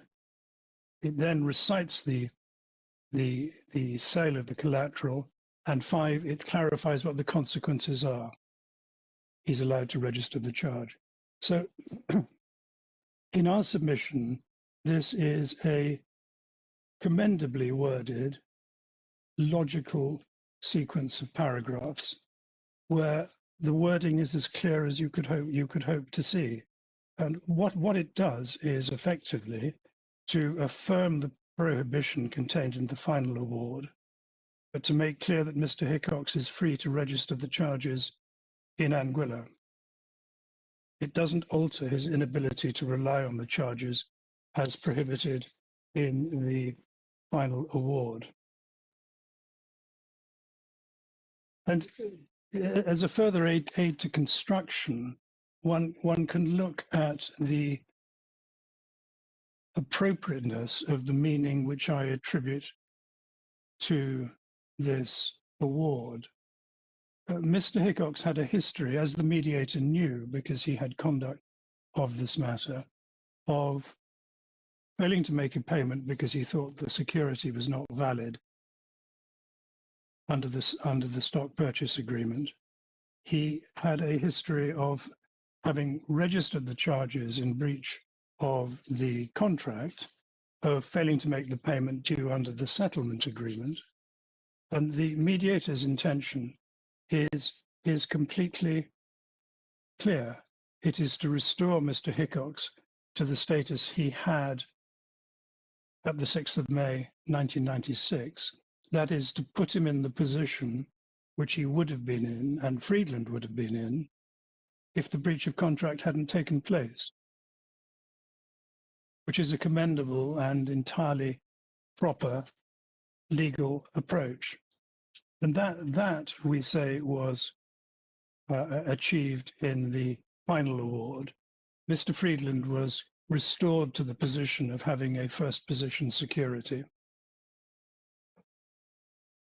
And having done that in the final award, there was then no reason to depart from it in the amplification award. Not only was there no reason to depart from it, the language of the amplification award does not depart from it. And the language of the amplification award would have been completely different if the mediator was changing his mind. And that, in that 11 minutes, is our submission on the proper construction of the amplification award, relying, as I've said, on matters which we've set out at possibly slightly unnecessary length in our case. So I don't know whether the board has any questions of me on that construction analysis. The only other thing I want to do is to go back to the question, the issue I think raised by Lord Stevens and adopted by Lord Burrows, which is the deeming status of the registration affected by the Court of Appeal.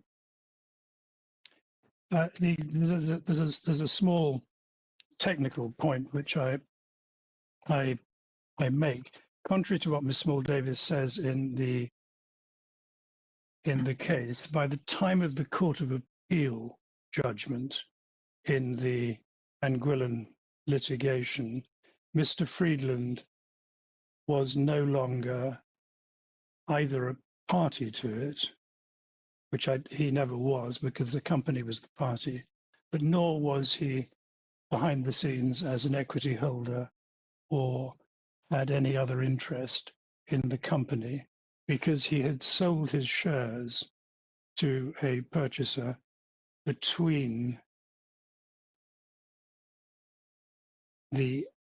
I'm struggling to remember the dates precisely. He'd sold his shares in the company after the conclusion of the first instance hearing, but before the judgment in the first instance hearing. The judgment took 2 years to emerge.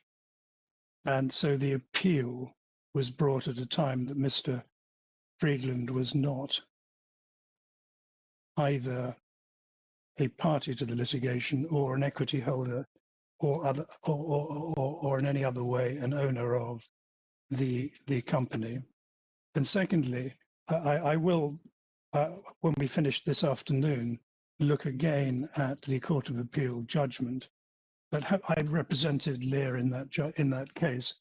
My recollection, which has been confirmed by my solicitor who was present, who had conduct of the hearing, of the litigation, and was present at the hearing, is that the construction and meaning of the settlement agreement was not an issue which featured largely in the appeal.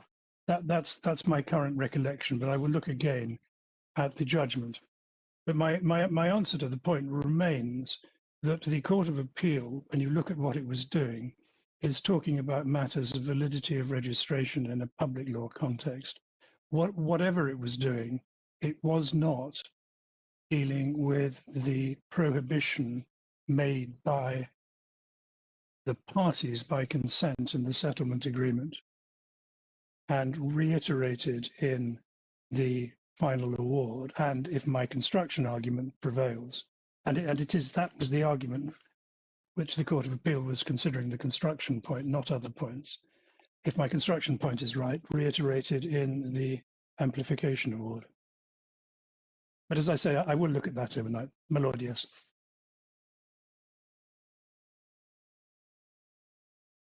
This may be slightly repetitious of the point I was driving at before, but can I just take you to clause 5 of the amplification award?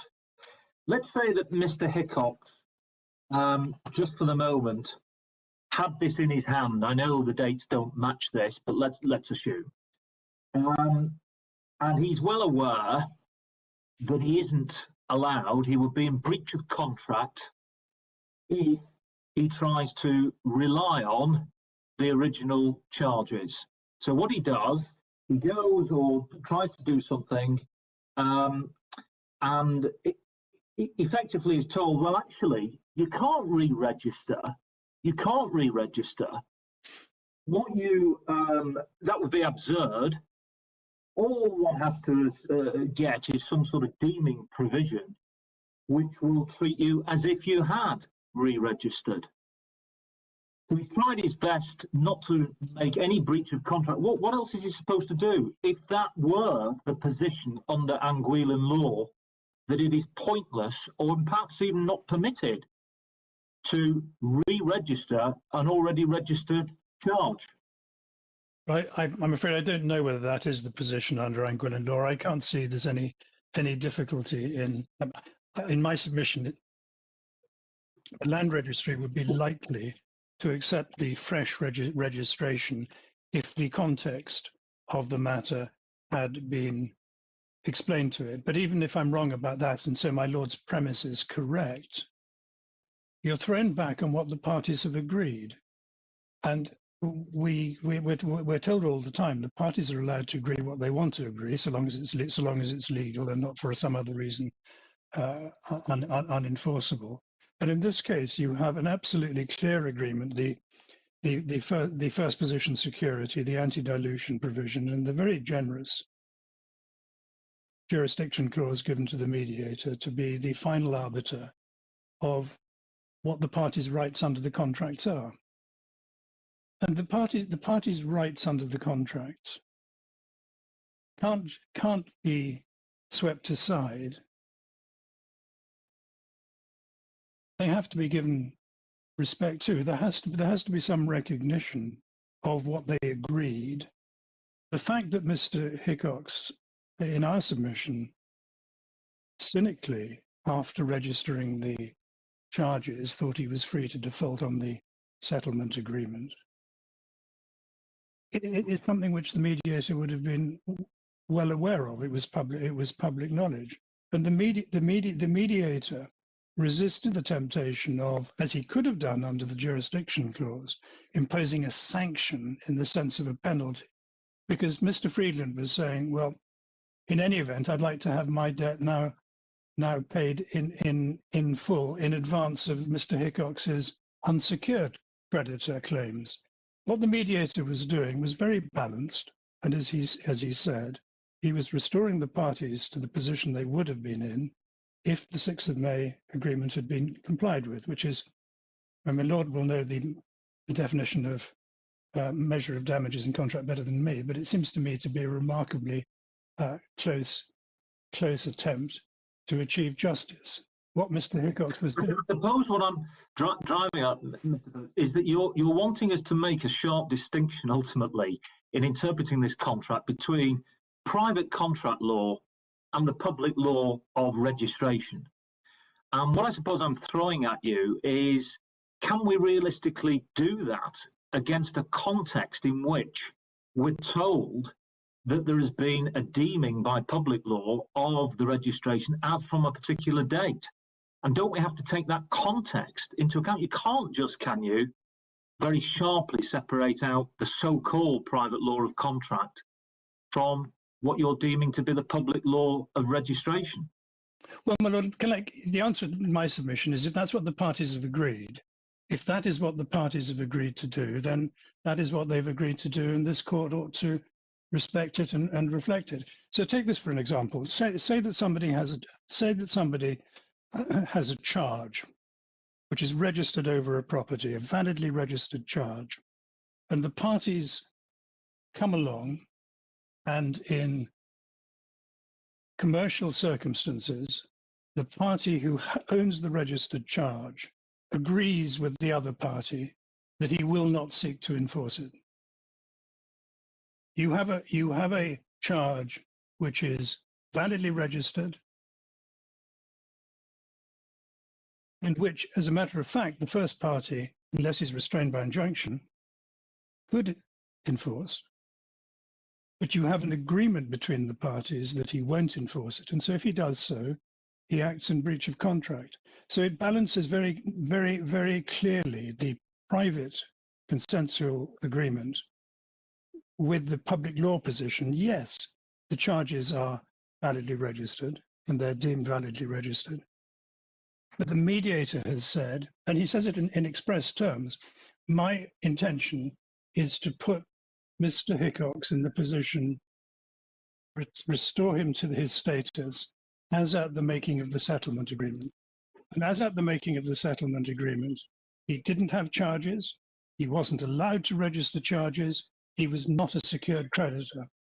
So what the mediator is saying, I'm sorry about my clock, what the mediator is saying is that, notwithstanding what has actually happened, as a matter of the pursuant to the exclusive jurisdiction conferred on me by the parties in applying the meaning of this contract, I am putting you back into the box which you were in, the status you had, that's the wording he uses, the status he had as at the date of the settlement agreement.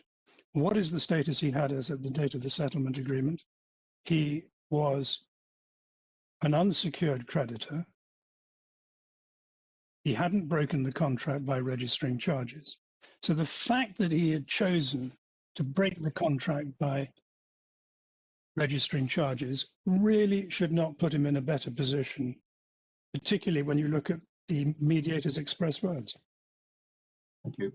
And that reconciles, in my submission, very comfortably and entirely fairly and properly any tension which exists between the public law and the private law. And in my submission, properly analysed, there is no tension, because it is perfectly open for a person who owns a charge over property to agree with another person that he won't seek to enforce that charge for whatever reason. It's possible to think of lots of contractual circumstances where it might make commercial sense without there being a second charge which ranks in priority to the first charge because the first charge is postponed. And it comes, my Lord will appreciate this, but it comes down to what the parties have agreed. It's all about contract law. And the contract is not just he won't do it, but the contract is the jurisdiction to determine what the contract means is exclusively given to this man who has spelled it out in very clear words. Restore him to the status he had. What was that? Unsecured creditor. How do I go about it? I because he's actually registered charges, I prohibit him from relying on the charges. And going back to my Lady Arden, prohibit him permanently. Because if it isn't permanent, you're in the position which the Court of Appeal ended up in, which is recognizing that this man had broken the contract, recognizing that the mediator wanted to restore him to the position he was at the date of the contract, and yet nullifying the sanction. But the breach which was found by the mediator was in preferring his status from unsecured to secured. He was entitled to be an unsecured creditor. Yes. Throughout. And when we get to the award, the amplification award, we must, of course, I think you accept, read it as a whole. And it reads very comfortably as a whole, has been my submission. Yes, but when we get, for instance, to paragraph 3, the final sentence says, specifically, Mr. Hickox may not seek to rely on the prior registration of his charges for any purpose. So he's already indicated at paragraph 3 that what he's concerned about is the prior registration. Yes, and paragraph 5 comfortably follows that by making clear that he's able to register the charges. Yes, but then the question that you have to deal with is whether that would exclude an activity which under Anguillan law would have the effect, same effect as a fresh registration, because we've agreed we're only talking about priorities.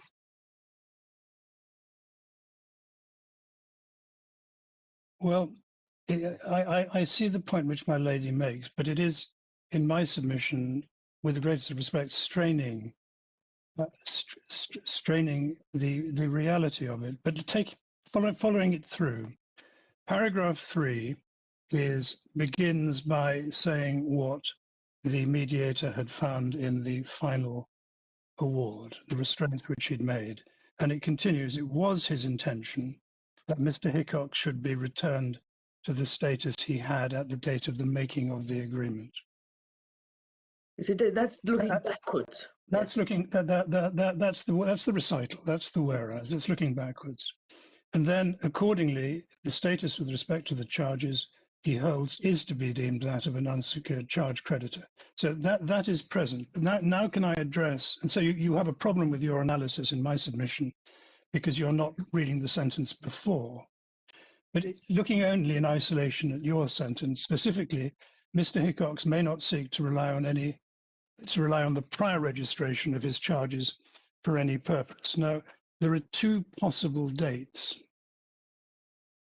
which prior registration can refer to. The first is the date of three possible dates. The first is the amplification award. So he can't rely on any charges before today. And the second is, it's the final award, can't rely on any charges before the final award. And on either analysis, on either construction, the charges which were registered. Sorry, I've lost myself. It has to be pinned back to an earlier date, is what I'm trying to say. And the use of the prior registration is, on your construction, my lady, is difficult to sit comfortably with paragraph 5, which says he can register now. So on my construction of this, he is saying, by using the words prior registration, that Mr. Hickox cannot rely on any charges which have already been registered. Mm-hmm. Yes. Well, what it's the question whether or not, is this the question, whether or not it's the date of the charge that matters, or the status that he has at that time that matters. Because if the question is a substantive question, what was his status at a particular point in time, then the date falls into secondary consideration. And it can be a prospective date or a retrospective date. But what you're asking yourself is, what was his status? Was he an unsecured creditor or something better?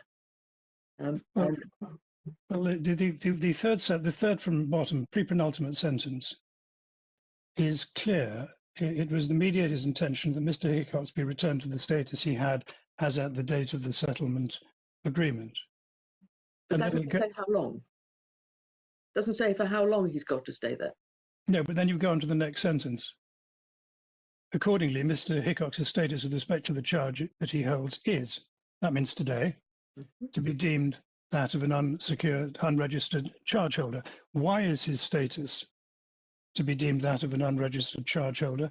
Because the mediator wants to put him in the position of an unsecured creditor, which is what he was on the 6th of May, 1997. And then, specifically, in case there's any doubt, he may not rely on the prior registration of his charges for any purpose. So he's being put in the position of an unsecured creditor because he can't rely on earlier charges which were registered in breach of the settlement agreement. I'm concerned by your nodding and saying yes, that you probably haven't. You don't think my answer answers your question, rather paradoxically. Well, it's a question. You could say that the drafter had in mind a focus solely on the existing charges, dated where was it, 1990, early 1997. Yes, not January 97. Yes. Yeah, and that's what he's talking about there. That despite the fact they had been registered, he could not contractually, using your private law point, could not rely on those as against the other party to the settlement agreement because of clause 19. So he would be deemed to be an unregistered charge holder, secured creditor, and therefore he could not rely on the prior registration of his charges for any purpose. So he can't rely on what? Prior registration. Prior to what? Prior to today? That's what we have to resolve. Well, I don't see, with respect, there's only one, we're looking at this in the context that the mediator knows that there's one set of charges which has been registered by Mr. Hickox, which was in January 1997. And against that factual background, when he's talking about prior registration of charges, reliance on which is prohibited, it can only mean the Hickox charges, because there aren't any others. It may mean, I'm just want to draw you out on this, the charges which he actually registered at that prior date, which were bearing a different date from what they were ultimately held to be entitled to have. Well, the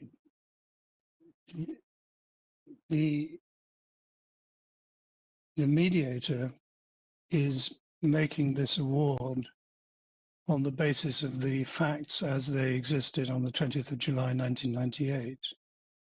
And as at the 20th of July 1998, the charges were ones which had been registered in January 1997.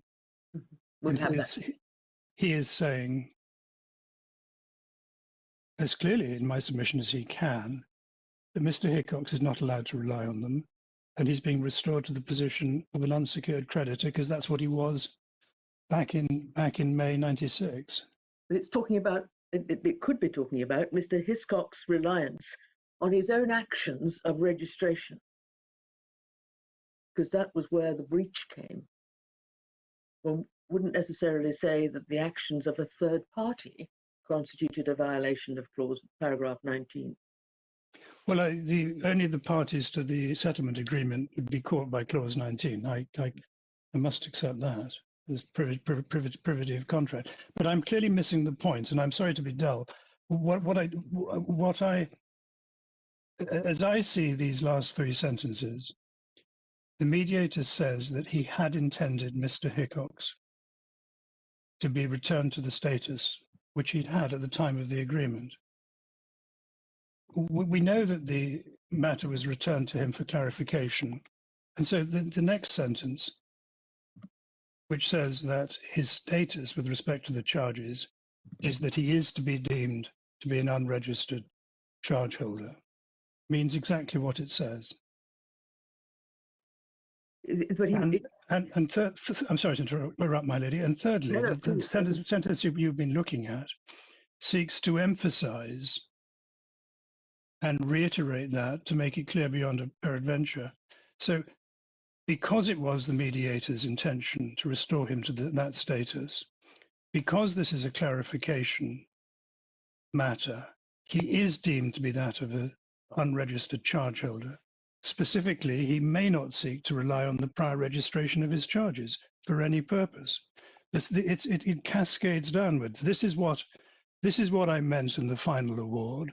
So today he is prohibited, and he can't rely on them for any purpose. And he is the man. I mean, in my submission, that construction is clearly sensible and right. And he is the man who is given the power under the contract to allow someone to do something or not allow someone to do something. So notwithstanding the facts that the charges had been registered, he can't rely on them. He's an unsecured creditor. yes, but one also has to go back to the first sentence, and it's clear the charges being talked about are the charges which Mr. Hickox actually registered. Yes, but they are the only charges. They're the charges which he relied on when he sold the property by auction. They're the charges which, in respect of which Mr. Friedland tried to get an injunction from the bankruptcy court. And they are the charges which Mr. Monnet, the mediator, is dealing with in the final award and the amplification award. They are the only charges. So I do not see, and this is where I'm really failing to understand what my lady's asking, and I am sorry. Yeah, but I don't see what the prior registration of the charges could refer to other than those registered actually in January 1997. Bearing the January 1997 date, Yes. or the December 96 date, whichever they were. Yeah, they're in the office copies as January 97. But interestingly, We've got the charges in the bundle, you've got the office copies in the bundle. right? There, I can give you the reference if No, you. no, I'm sure I'll find them. 154 and onwards. It's very confusing when you look at them, not least because if your electronic bundle is the same as my physical bundle, half the pages are upside down. Yes, I recall.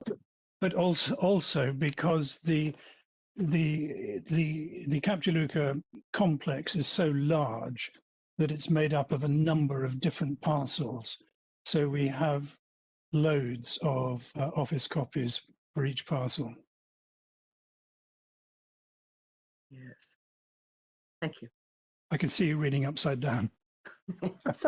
Not very successfully. Well,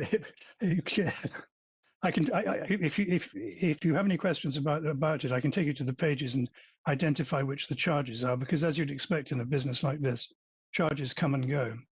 Right. I don't want to take your valuable time, but if you want to send us the page numbers and subject to his lordship, that would be helpful. Well, can I just give them to you now? Because I know I do have them on my spine. Page 145, 154, 166, and 178. And behind each number is a series of proprietorship registers and charge registers. And which so of on and so those? forth. Sorry, which of those is the third charge?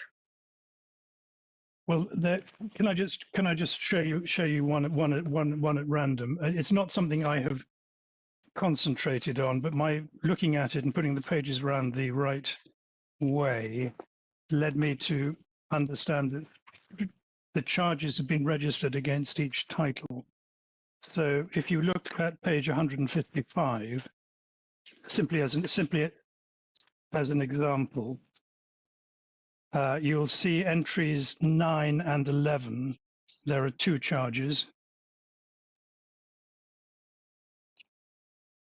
And the third charge, in the best of traditions, the pages leap around.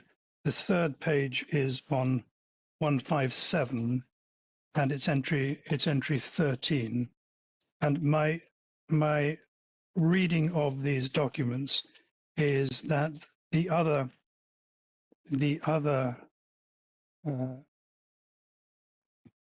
charge, the other registrations follow a similar pattern. So what we're looking at is the registration in the property register, not the actual document. We don't have. I haven't seen the charges themselves. We've simply got the office copies showing when they were entered, registered. Thank you. Yes, Lord Stevens. Sorry, Mr. Phillips, if I could, the prior registration, can that only mean prior to the 17th of September 1997? Is that the crucial date?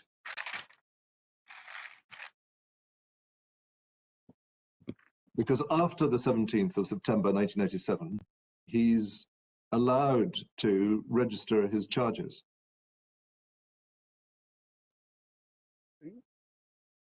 The answer to that question is yes, but because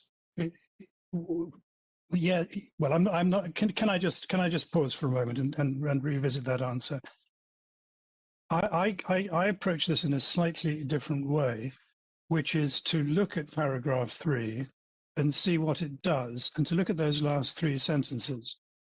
The mediator's intention was to put the man back to the position he was in as an unsecured creditor. And you see that in the pre-penultimate and penultimate sentences. The last sentence, the one which contains the phrase, the prior registration, as at the date of this award, the 20th of July 1998, there was only one registration.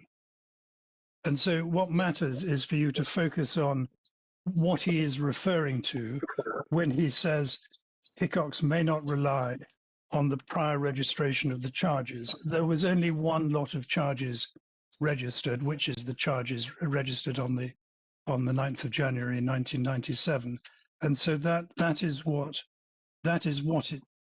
it means, that is what it is referring to. So it is not, in my submission, relevant to identify a date. You have to identify the charges which have been registered. As I say, it is possible to look at the words prior registration and to consider various dates might apply. But that isn't helpful in my submission, because what matters is not to focus on the date, but on the charges which are being registered. And because only one lot of charges had been registered, this phrase, prior registration of his charges, must refer to those charges and the registration of those charges. But another way of approaching it would be, if you want to identify a date, would be to say that Mr. Hickox was bound by the anti-dilution provisions of the agreement, that he had a history of showing that he was willing to break contracts. He broke this contract. The mediator made a final award prohibiting him from relying on the consequences of his breach of contract. And so prior registration here could very well mean prior to the date of this award, if there had been any other charges registered between dates. But it's slightly academic, and the point in my submission to focus on is the charges which were actually registered, because that phrase, whatever it means, can't refer to anything other than the charges which were registered, because only one lot of charges had been registered.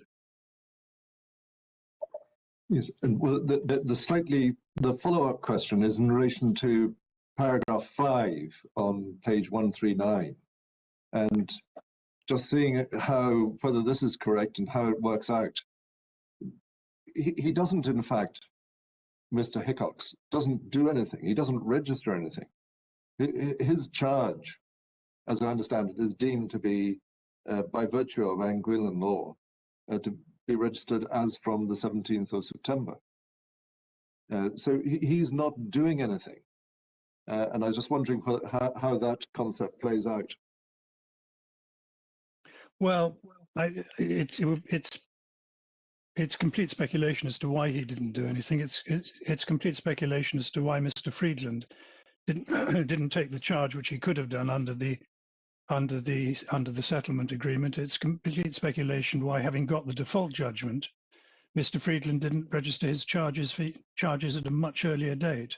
So I don't know. I mean, I think probably Ms. Small-Davies would be best in a better position to answer that than I am. But it doesn't matter.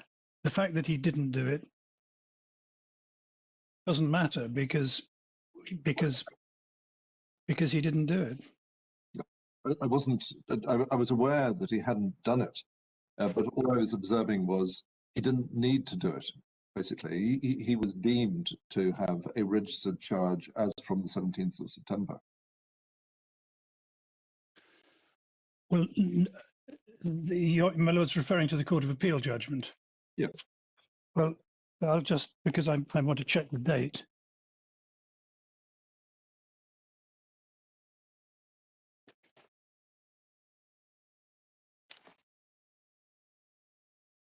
Sorry, I don't have an electronic bundle, so I'm having to find.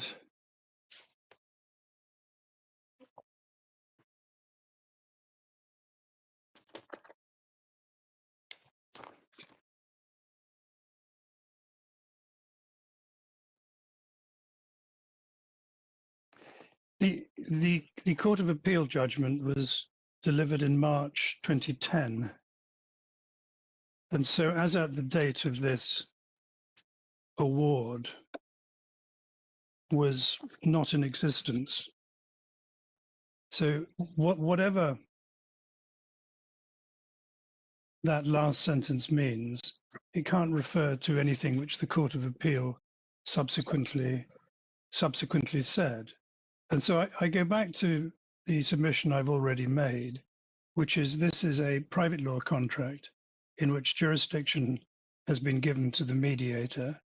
The prohibition in the contract has been disregarded by Mr. Hickox. The mediator decided he shouldn't be allowed to put himself in a better position than he would have been in if he'd honored the contract, and so restored him to the status he would have had if he'd honored the contract. The phrase or the sentence specifically, Mr. Hickox may not seek to rely on the prior registration of his charges for any purpose, can only refer to the charges which had been registered. And that is what the mediator ruled, albeit 12 years in advance of the Court of Appeal. What the Court of Appeal has said, and I, as I say, I'm going to look at this again overnight, but what the Court of Appeal has said deals with the public law position. It wasn't on my instructions, on my recollection, dealing with the implications that the judgment might have on the settlement agreement. Yes, Lord Sales. Yes, Mr. Phillips, I was just looking at the last sentence of paragraph 3 in the light of the exchange you've just had with Lord Stevens. As I understand it, please do correct me if I'm wrong, the Court of Appeal in 2010 was saying that it was possible to treat the charges as effective as from the 17th of September 1997 because they had already been registered. Is that right? My Lord, first of all, I'm going to look at this again overnight to confirm my recollection. Subject to that, my recollection is the way my Lord puts it is correct. But the point which I reiterate, and I'm sure the board has not just got the point, but is sick of hearing it. The point is that the question which the Court of Appeal in this case was addressing was whether Mr. Hickox was permitted to rely on the charges, and the argument which is being advanced that somehow the Court of Appeal in the earlier case validated his breach of contract was not a live argument. And the reason for that, in my submission, is that there is a distinction between the public law position where charges are validly registered and a private law agreement between parties that registration will not be relied on. And that is exactly where we are, because the parties, having agreed the settlement agreement and having conferred on the mediator the jurisdiction to determine issues arising under it, the mediator has said, this agreement prevents you from relying on the charges which have been registered. Yes, in fact, my question was intended to be a lead-in to invite you to focus on the words may not seek to rely on the prior registration of charges for any purpose. Because I wondered whether you would say, if there were an attempt to say that by some process of deeming by the judgment of the Court of Appeal, he was given the option of relying on the charges that he had registered, but as at a later date, that would still be him relying on the prior registration of his charges for a purpose. In other words, you only get into the deeming point by the Court of Appeal because he's got the charges there in the first place. My Lord, Put it in that way. I'm very grateful to you. It's not an analysis which I had seen, because I was more struggling to recollect what the Court of Appeal actually was concerned with and said. But yes, I would put it that way. I'm grateful to you, and it just goes back to my overarching submission, which is that what the mediator was trying to do in this amplification award was to deny Mr. Hickox by any means the benefit of his breach of contract. Yeah, sorry, thank you. I don't need to be unmuted. But could I just ask Mr. Phillips, in what sense would Mr. Hickox be benefiting from his breach of contract if the effect of Anguillan law was that there was a registration from the 17th of September 1997, when he was free to do that and would not be in breach of contract at that point if he did it? But he didn't. He could have done it, but he didn't do it. And the charges which, because he didn't do it, the only charges which he could rely on, and which he did rely on when he auctioned the leasehold interests, were the charges which had been registered in breach of contract. So it's the slender basis that he was simply relying on the legacy of what he'd done in breach of contract. Well, my lord, no, with the greatest of respect. Well, it's the use of the adjective which I bridle at, and I'm sorry, the use of the use of the slender. What you have is an express contractual provision. Friedland's getting a first interest security. All parties agree not to dilute that. Mr. Hickox breaks the contract. I mean, let's not mince words about it. He breaks the contract. He knows he's breaking the contract. He registers the charges. Subsequently, he's seeking to rely on the charges in order to realize the asset. That's a breach of contract. There's nothing slender about it. The point which my lord makes, I think, is that that Mr. Hickox, if he'd gone about it in a different way, could have registered the charges and relied on them in a way in which he wouldn't have been in breach of contract. That, if I may say so, is plainly correct, but it doesn't alter the fact that he didn't do it. Right. And that what he did, as a matter of inescapable fact, is to rely on a benefit which he secured by a cynical breach of the contract. And the fact that if he'd gone about it in a different way doesn't alter the position. When you make a contractual claim, the parties are bound by what they agreed and by their conduct. It doesn't work to say, well, if they'd done it differently, if instead of delivering 22 loaves, I'd delivered 24 loaves, I wouldn't have been in breach of contract. So it's a very bad analogy. I'm so sorry. Can I withdraw that? All right, but his inability to gain any advantage from his breach, you would say, also includes taking advantage of the finding of the Court of Appeal as a matter of Anguillan law that this was a deemed registration on the 17th of September. Well, as my Lord Sales has kindly encouraged me to argue, that would be relying on the prior registration of the charges for any purpose. But I really do come back to this very basic proposition of contractual law. The parties have agreed the contract. They appoint a mediator who says what, if there's any doubt, if something needs clarification, what can and can't be done under the contract. Mr. Hickox has done something which is in breach of contract and can't be allowed. Yes, he could have acted in a different way, but because of the way he acted, he is in breach of contract. It may be, if I succeed and the case is returned to Anguilla, there will be an interesting causation argument which somebody will come up with as a result of my lord's question. But at the moment, we are dealing with breach. The master and the parties having defined the preliminary issues because it was thought that this would go a long way to resolving the dispute between them. But it may be there'll be a causation argument which someone will come up with. But that's separate from breach, in my respectful submission. Thank you, Mr. Phillips. Lady Arden has a question. Thank you.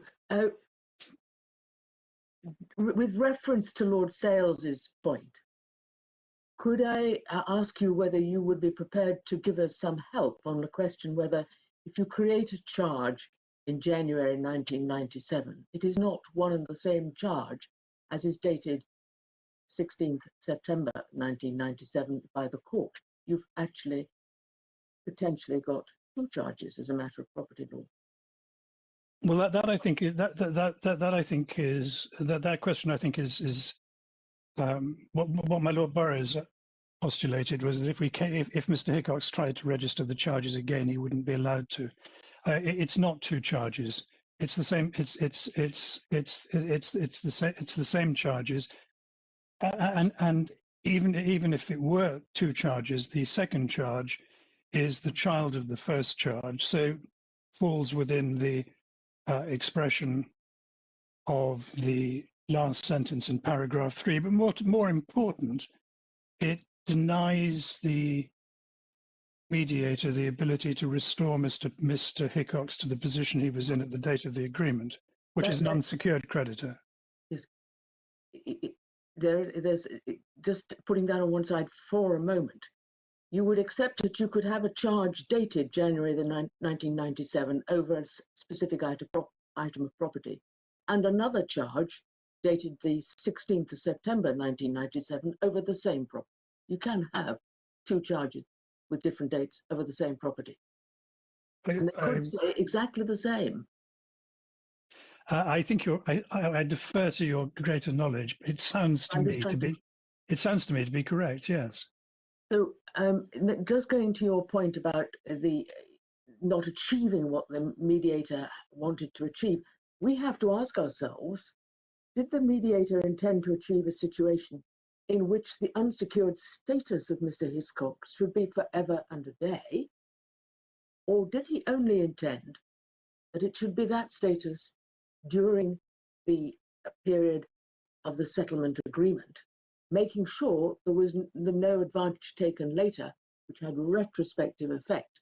And the retrospective effect, of course, would be the gaining of priority over a liability which was incurred in the period that was covered by the settlement agreement. Well, the settlement agreement is still in being. As the court, one of the arguments was that the settlement agreement was spent. That's an argument we won on in the Court of Appeal. The Court of Appeal took the in my view, correct, because I argued it, position that because money was still outstanding and due under the settlement agreement, the agreement remained in being. What has happened is that Mr. Hickox has been discharged from the restrictions because the title to the security has gone. And the answer to your question is, well, the answer to your question is plainly, notwithstanding the fact that the restriction had gone, when he made the final award, the mediator intended the prohibition to continue as at that date. And when he made the amplification award on my construction of it, he continued it to continue as at that date. Because it all goes back to the fact that here is a contract freely entered into, one man has broken it, and the man who's charged with policing it says, well, you're not going to get away with breaking it. I'm putting you back in the position you would have been if you complied with it. Thank you. Thank you, Mr. Phillips. I'm so sorry. My time estimate was woefully out, but I pray and aid the fact that Apologise at all, Mr. Phillips. You've been I had some questions. led astray by a whole series of questions. That's it. Led astray. I'm very grateful, my lord. Thank you. Thank you very much. Ms. Moore Davis. May it please you, my lords, my lady. I hope you're hearing me well. I've earlier been told that my volume was a bit low. I hope you're hearing me sufficiently well. It is very quiet at the moment, Ms. Moore Davis. I don't know if it's possible to amplify it. I don't. I'll do the best I can. Thank you. I hope that is much better. Slightly, but we're going to have to hear you, so we may interrupt you if we can't hear you. Thank you, my lord. Your lordships are very clear on what the issue is on this appeal. The appellant contends that the Peacocks breached the settlement agreement by enforcing his charges by holding that public auction on the 2nd of May 2012. And the issue, my lords, my lady, is whether that holding of the auction was Peacocks relying on a prior registration of the charges. And we do consider that the prior registration of the charges is an important concept for us to completely understand. What is the meaning of prior? What did the mediator mean by prior? And we consider that he used all his words for effect, and that there is significance to the meaning of prior registration of the charges. And it is our contention that the prior he meant there is prior to the date on which Peacocks could properly have registered the charges. What was that date? That date was clearly stated by the mediator and by successive courts to be the 16th of September 1997. The date has a significance. It features in the judgments, and it is not a date that was simply plucked from the sky. It was based on the fact that by the mediator's amplification award, he made it clear that as from that date, Peacocks was no longer a resort entity and therefore was no longer restrained from registering his charges. A lot has been said today, helpfully in answers to the questions from the court as to the period for which this restriction was to continue. And I must say that it became clear to me in the submissions made today, which I had not had throughout the course of handling this matter, that it is contended by the appellant that the prohibition is a permanent one. My lady Arden asked some questions in relation to the status of Mr. Hickox. And for that, I'd like to deal with that. But first, I would like to just simply let us go back to the settlement agreement and to understand what was the purpose of the prohibition of clause 19. That clause 19 is probably well embedded in your lordship's memory. It's at page 117 of the electronic bundle. And my submission is that the purpose of the clause 19 prohibition was to prevent an insider, the resort entities, which comprised of HLBS, LIR, and MBM, and by extension, the equity persons connected with those companies. It was to prevent them as insiders from giving preference to themselves or anyone else such that would make undermine Friedland's settlement agreement. The amount that was paid to be paid to him in settlement of the dispute between himself and HLBS and Cap de Luca partners, etc. Can I just stop you for a moment, Miss Small Davies? I mean, you are rather faint. I don't know if my colleagues are able to hear you sufficiently. Just about. We'll see at the end of today's hearing whether we can do something to assist in this regard. But we'll carry on for now. But if you could try and keep your voice up, it would help. Thank you very much. We've heard you so far. We've heard you so far. Thank you, Aled. And I'm going to come as close as I can to my microphone, and perhaps that might be the issue. So I'm not, in fact, trying to bear down on your lordships at all. This is just an assisted hearing. Now, a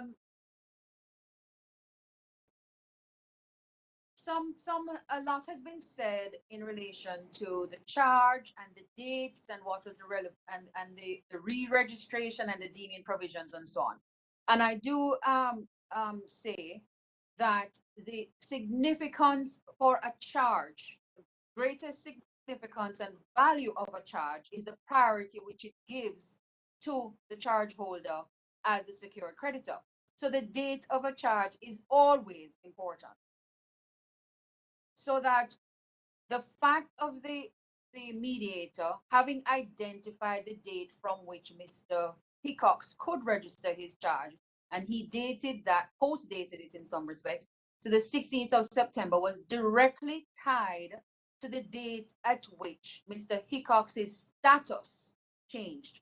Not when it changed, not his status as a secured versus unsecured creditor, but his status as no longer being an insider. Therefore, no longer being in breach of clause 19 of the settlement agreement. So that LIR would not have been acting in any way, giving Mr. Hickox or any other person a preference over Friedland that would be in breach of that contract. And that's the private law issue, which my learned friend, my learned senior, Mr. Phillips QC, reiterates several times. So the critical status here is his status as an insider, not his status as an unsecured creditor, his status as an insider.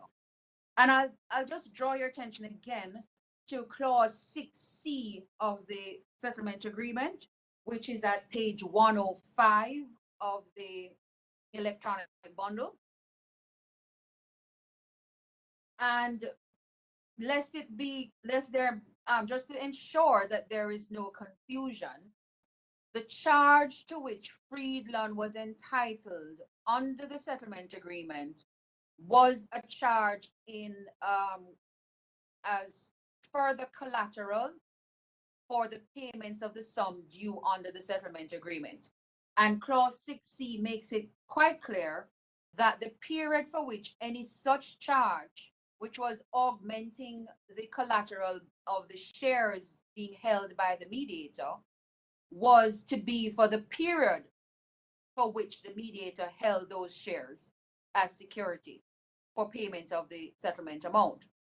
So at the moment when the settlement, the collateral was realized by the auction sale on the 15th or 16th of September 1997, if there had been a charge registered by Friedland as a corollary or further support for that collateral, that charge would also come to an end. It had a life stated by clause 6C.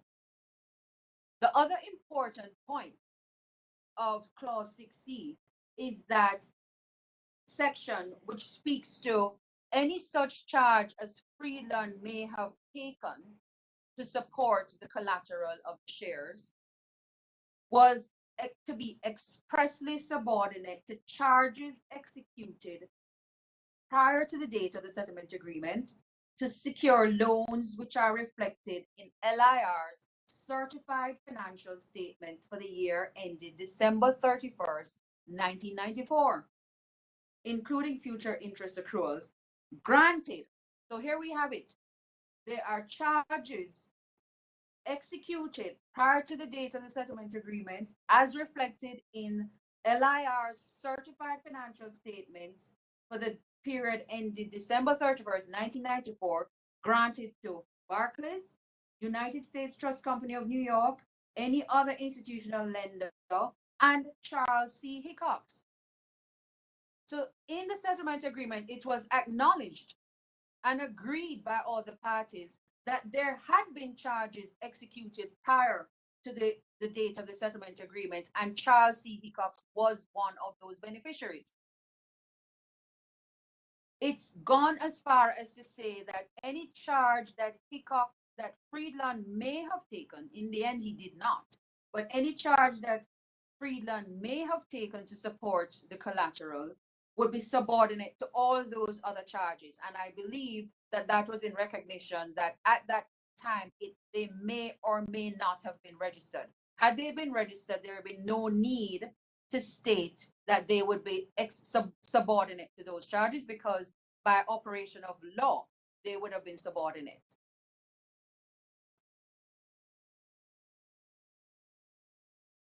So when we come now to the final award of the mediator and the issues presented there, bear in mind that this dispute was raised with the mediator by the Friedland parties, initiated by the Friedland parties within weeks of Friedland having acquired the shares in LIR. And as it's my learned senior, Mr. Phillips, has already taken you through the issues that were set out, and they are on pages 133 to 134 of the electronic bundle. I think what is significant here is that what prompted the dispute was Hickox's intention to register, Hickox's registration of the charges in January 1997. That is what prompted the dispute being raised with the mediator. And Friedland, LIR, the Friedland group at the time, sought relief as a result for asking the mediator to find, as he did, that the registration of the charges by Hickox was a violation of the term, spirit, and/or intent of the settlement agreement. Now, I may have had something different to say in light of clause 6C. Nevertheless, that is a finding that the mediator made and which the parties have accepted was unappealable, final, and binding. It also sought the sanctions that Friedland sought against Hickox for having done that was to prohibit him from attempting to foreclose or compelling him to disgorge any monies received by him as a result of foreclosure on the leasehold. The findings are at page 135. And issue 1 is clear. He considered that the registration of the charges were a violation of the terms, spirit, and intent of the settlement agreement.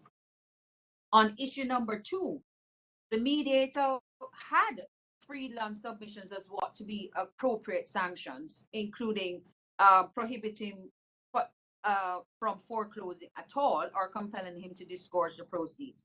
And the mediator's finding was that to enjoin Hickox from pursuing his remedies as a registered chargee under Anguilla law, and to permit him instead to take legal action to collect the indebtedness, if any, owed to him by the resort entities only as an unregistered chargee.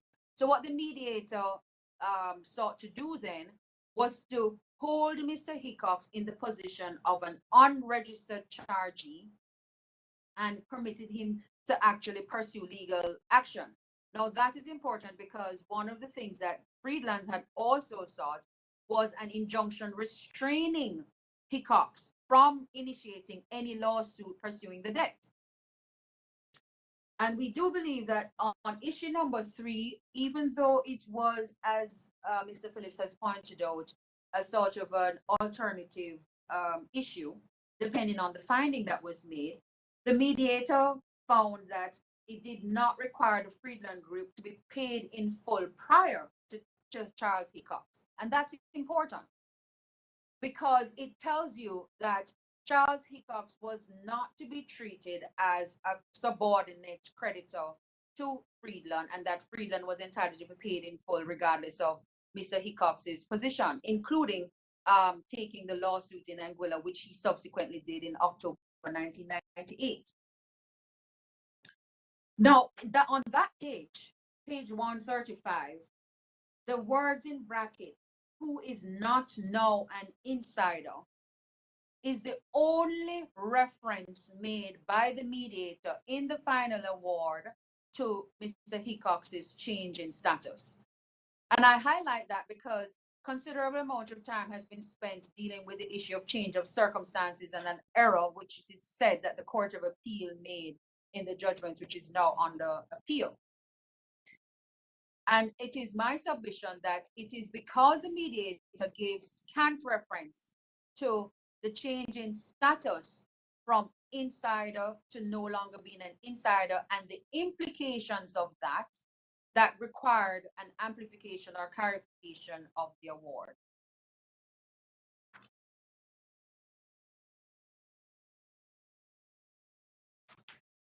I would also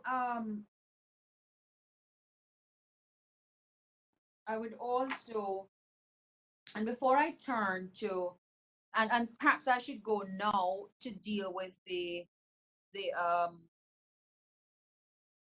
Court of Appeal judgment and the criticism that has been made of it.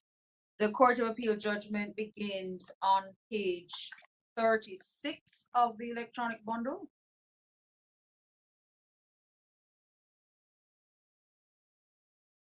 I'm sorry, it begins on page 25. However, the paragraphs which your lordship have been taken to in detail were paragraphs 24 onwards of the Court of Appeal judgment, and that is on page 36. Now,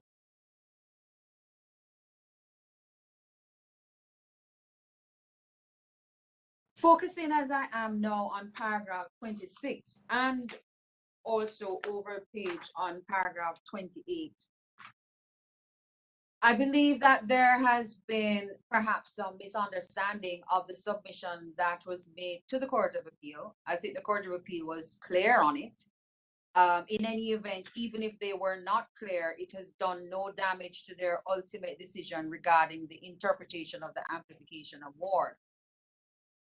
What was highlighted for your lordships at the last section of the paragraph on page 37, beginning with Mrs. Small Davis submitted. With respect, beloveds, my lady, the Court of Appeal there was dealing with the submission that the amplification award was clarifying and going into greater detail regarding the changed position. Not that the position had changed after the final award, but that the final award had not, in fact, really dealt with the issue of the changed position, the changed status of Mr. Hickox. And that change in status changed everything. It changed the need for a continued prohibition on Mr. Hickox from registering his charges and from relying on his charges.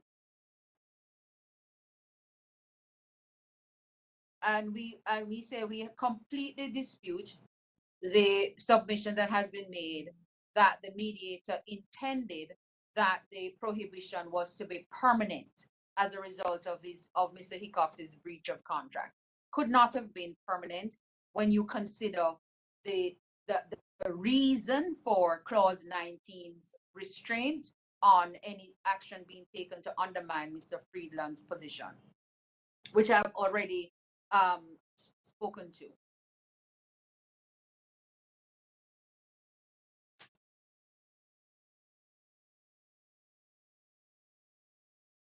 And so, as I say, the Court of Appeal was not incorrect in referring to the change in position. They're not saying that the change in, we are not saying that the change in position only occurred after the final award.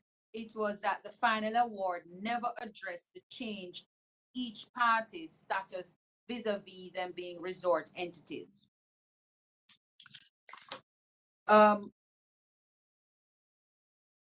Now, if I may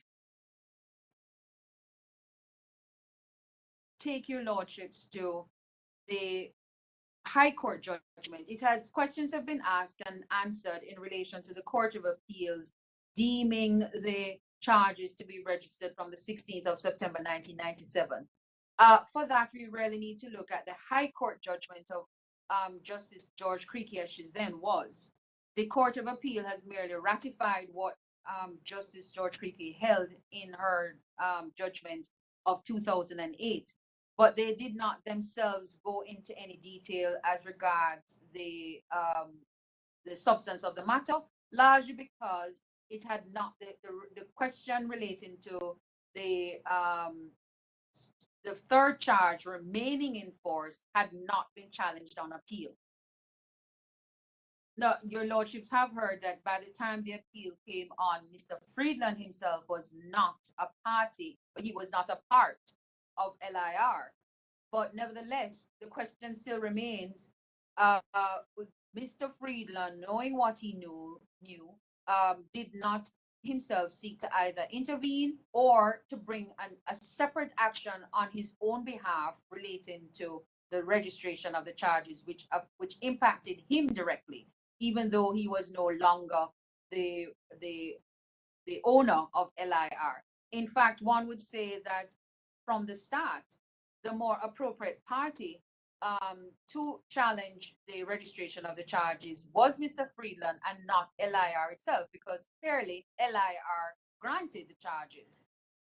So it really was a question of Mr. Friedland ought to have taken steps at the time to challenge the registration of the charges.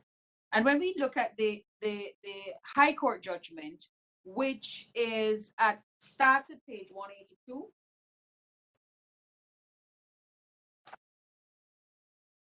And you will see that the claim there was an action in debt brought by Mr. Hickox on the basis of 2 promissory notes, which the court found that they were void for want of authority. LIR counterclaimed to have the registration of the charges set aside, and the LIR's counterclaim is dealt with at page 253 in paragraph 117 of the judgment. Could you get that reference again, please, Ms. Small-Davies? Paragraph? It's at paragraph 117. 117. Page 253. Page 253.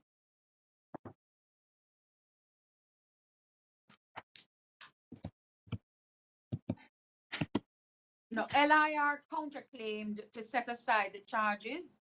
2 of the charges, they challenged the underlying transactions as being void for want of authority, and they challenged all 3. And the charges, of course, were registered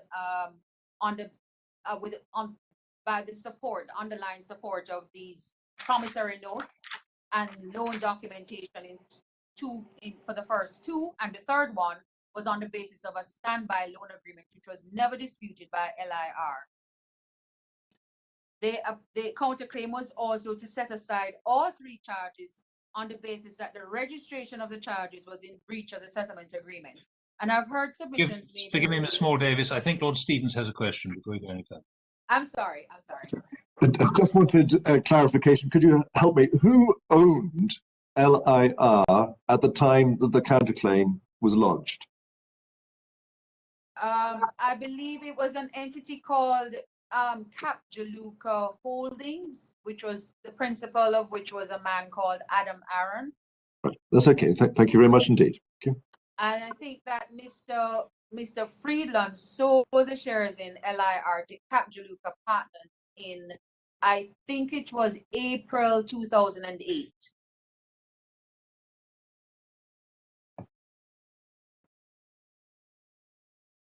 One of the things that we were not successful on, and I make no complaint about that, we were not successful on our the preliminary issue relating to estoppel. Mr. Friedland and Capjaluca Partners had an agreement between themselves in relation to pursuit of the Hickox litigation.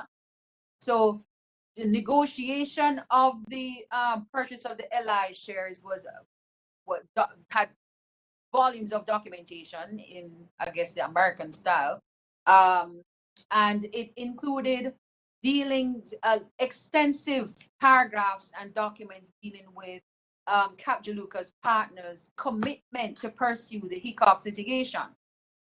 And in fact, I won't get into that because that's an old wound, which I will not reopen. But just for some context for the court, that it was a matter that was known to the purchasers of the LIR shares, and provisions in that agreement was made for continued pursuit in relation to the Hickox litigation.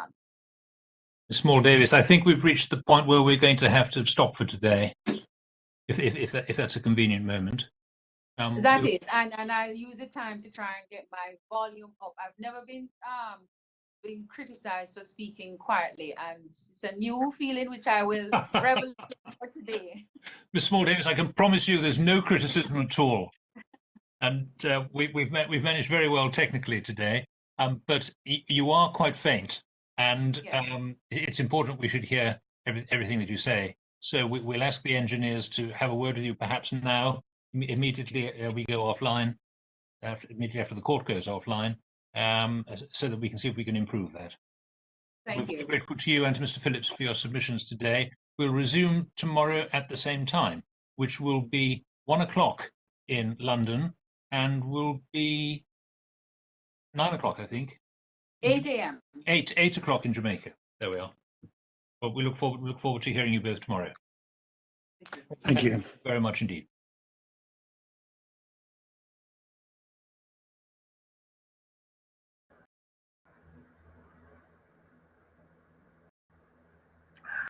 That was interesting. You know, people want me to. I'm all for trying to build this channel up and do whatever I can. And in the post that I put on the channel, I don't know how to do everything, especially set up Rumble and get people over to Rumble.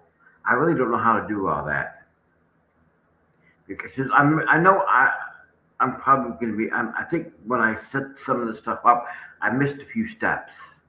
That's why I'd rather stay on YouTube for now and just stay on YouTube and do my thing on YouTube. It's just easier for me to do and understand. But that's it for today, ladies and gentlemen. Please do not forget to like, subscribe, and hit that thumbs up. For now, ta-ta and ciao-ciao. I will catch you guys on the next video. You all have a wonderful, wonderful evening. And I hope that your Memorial Day has gone well. And don't forget our troops. Ta-ta for now. Have a wonderful evening.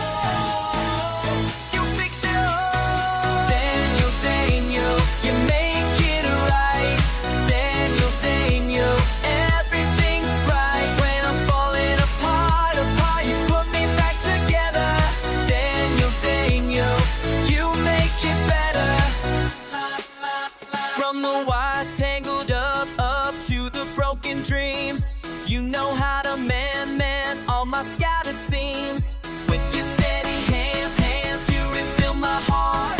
Every piece that's lost, gets a brand new start. You fix it all, fix it all. You fix it all. Daniel, you make it right. Daniel, everything's bright. When I'm falling apart, you put me back together. Daniel, you make it better. Fix it, Daniel. Fix it, Daniel. Fix it, Daniel. Make it right when the world shuts down, and I can't see clear. You're my solid ground, always drawing near. Never give up on this heart of mine. Put it back together every single time.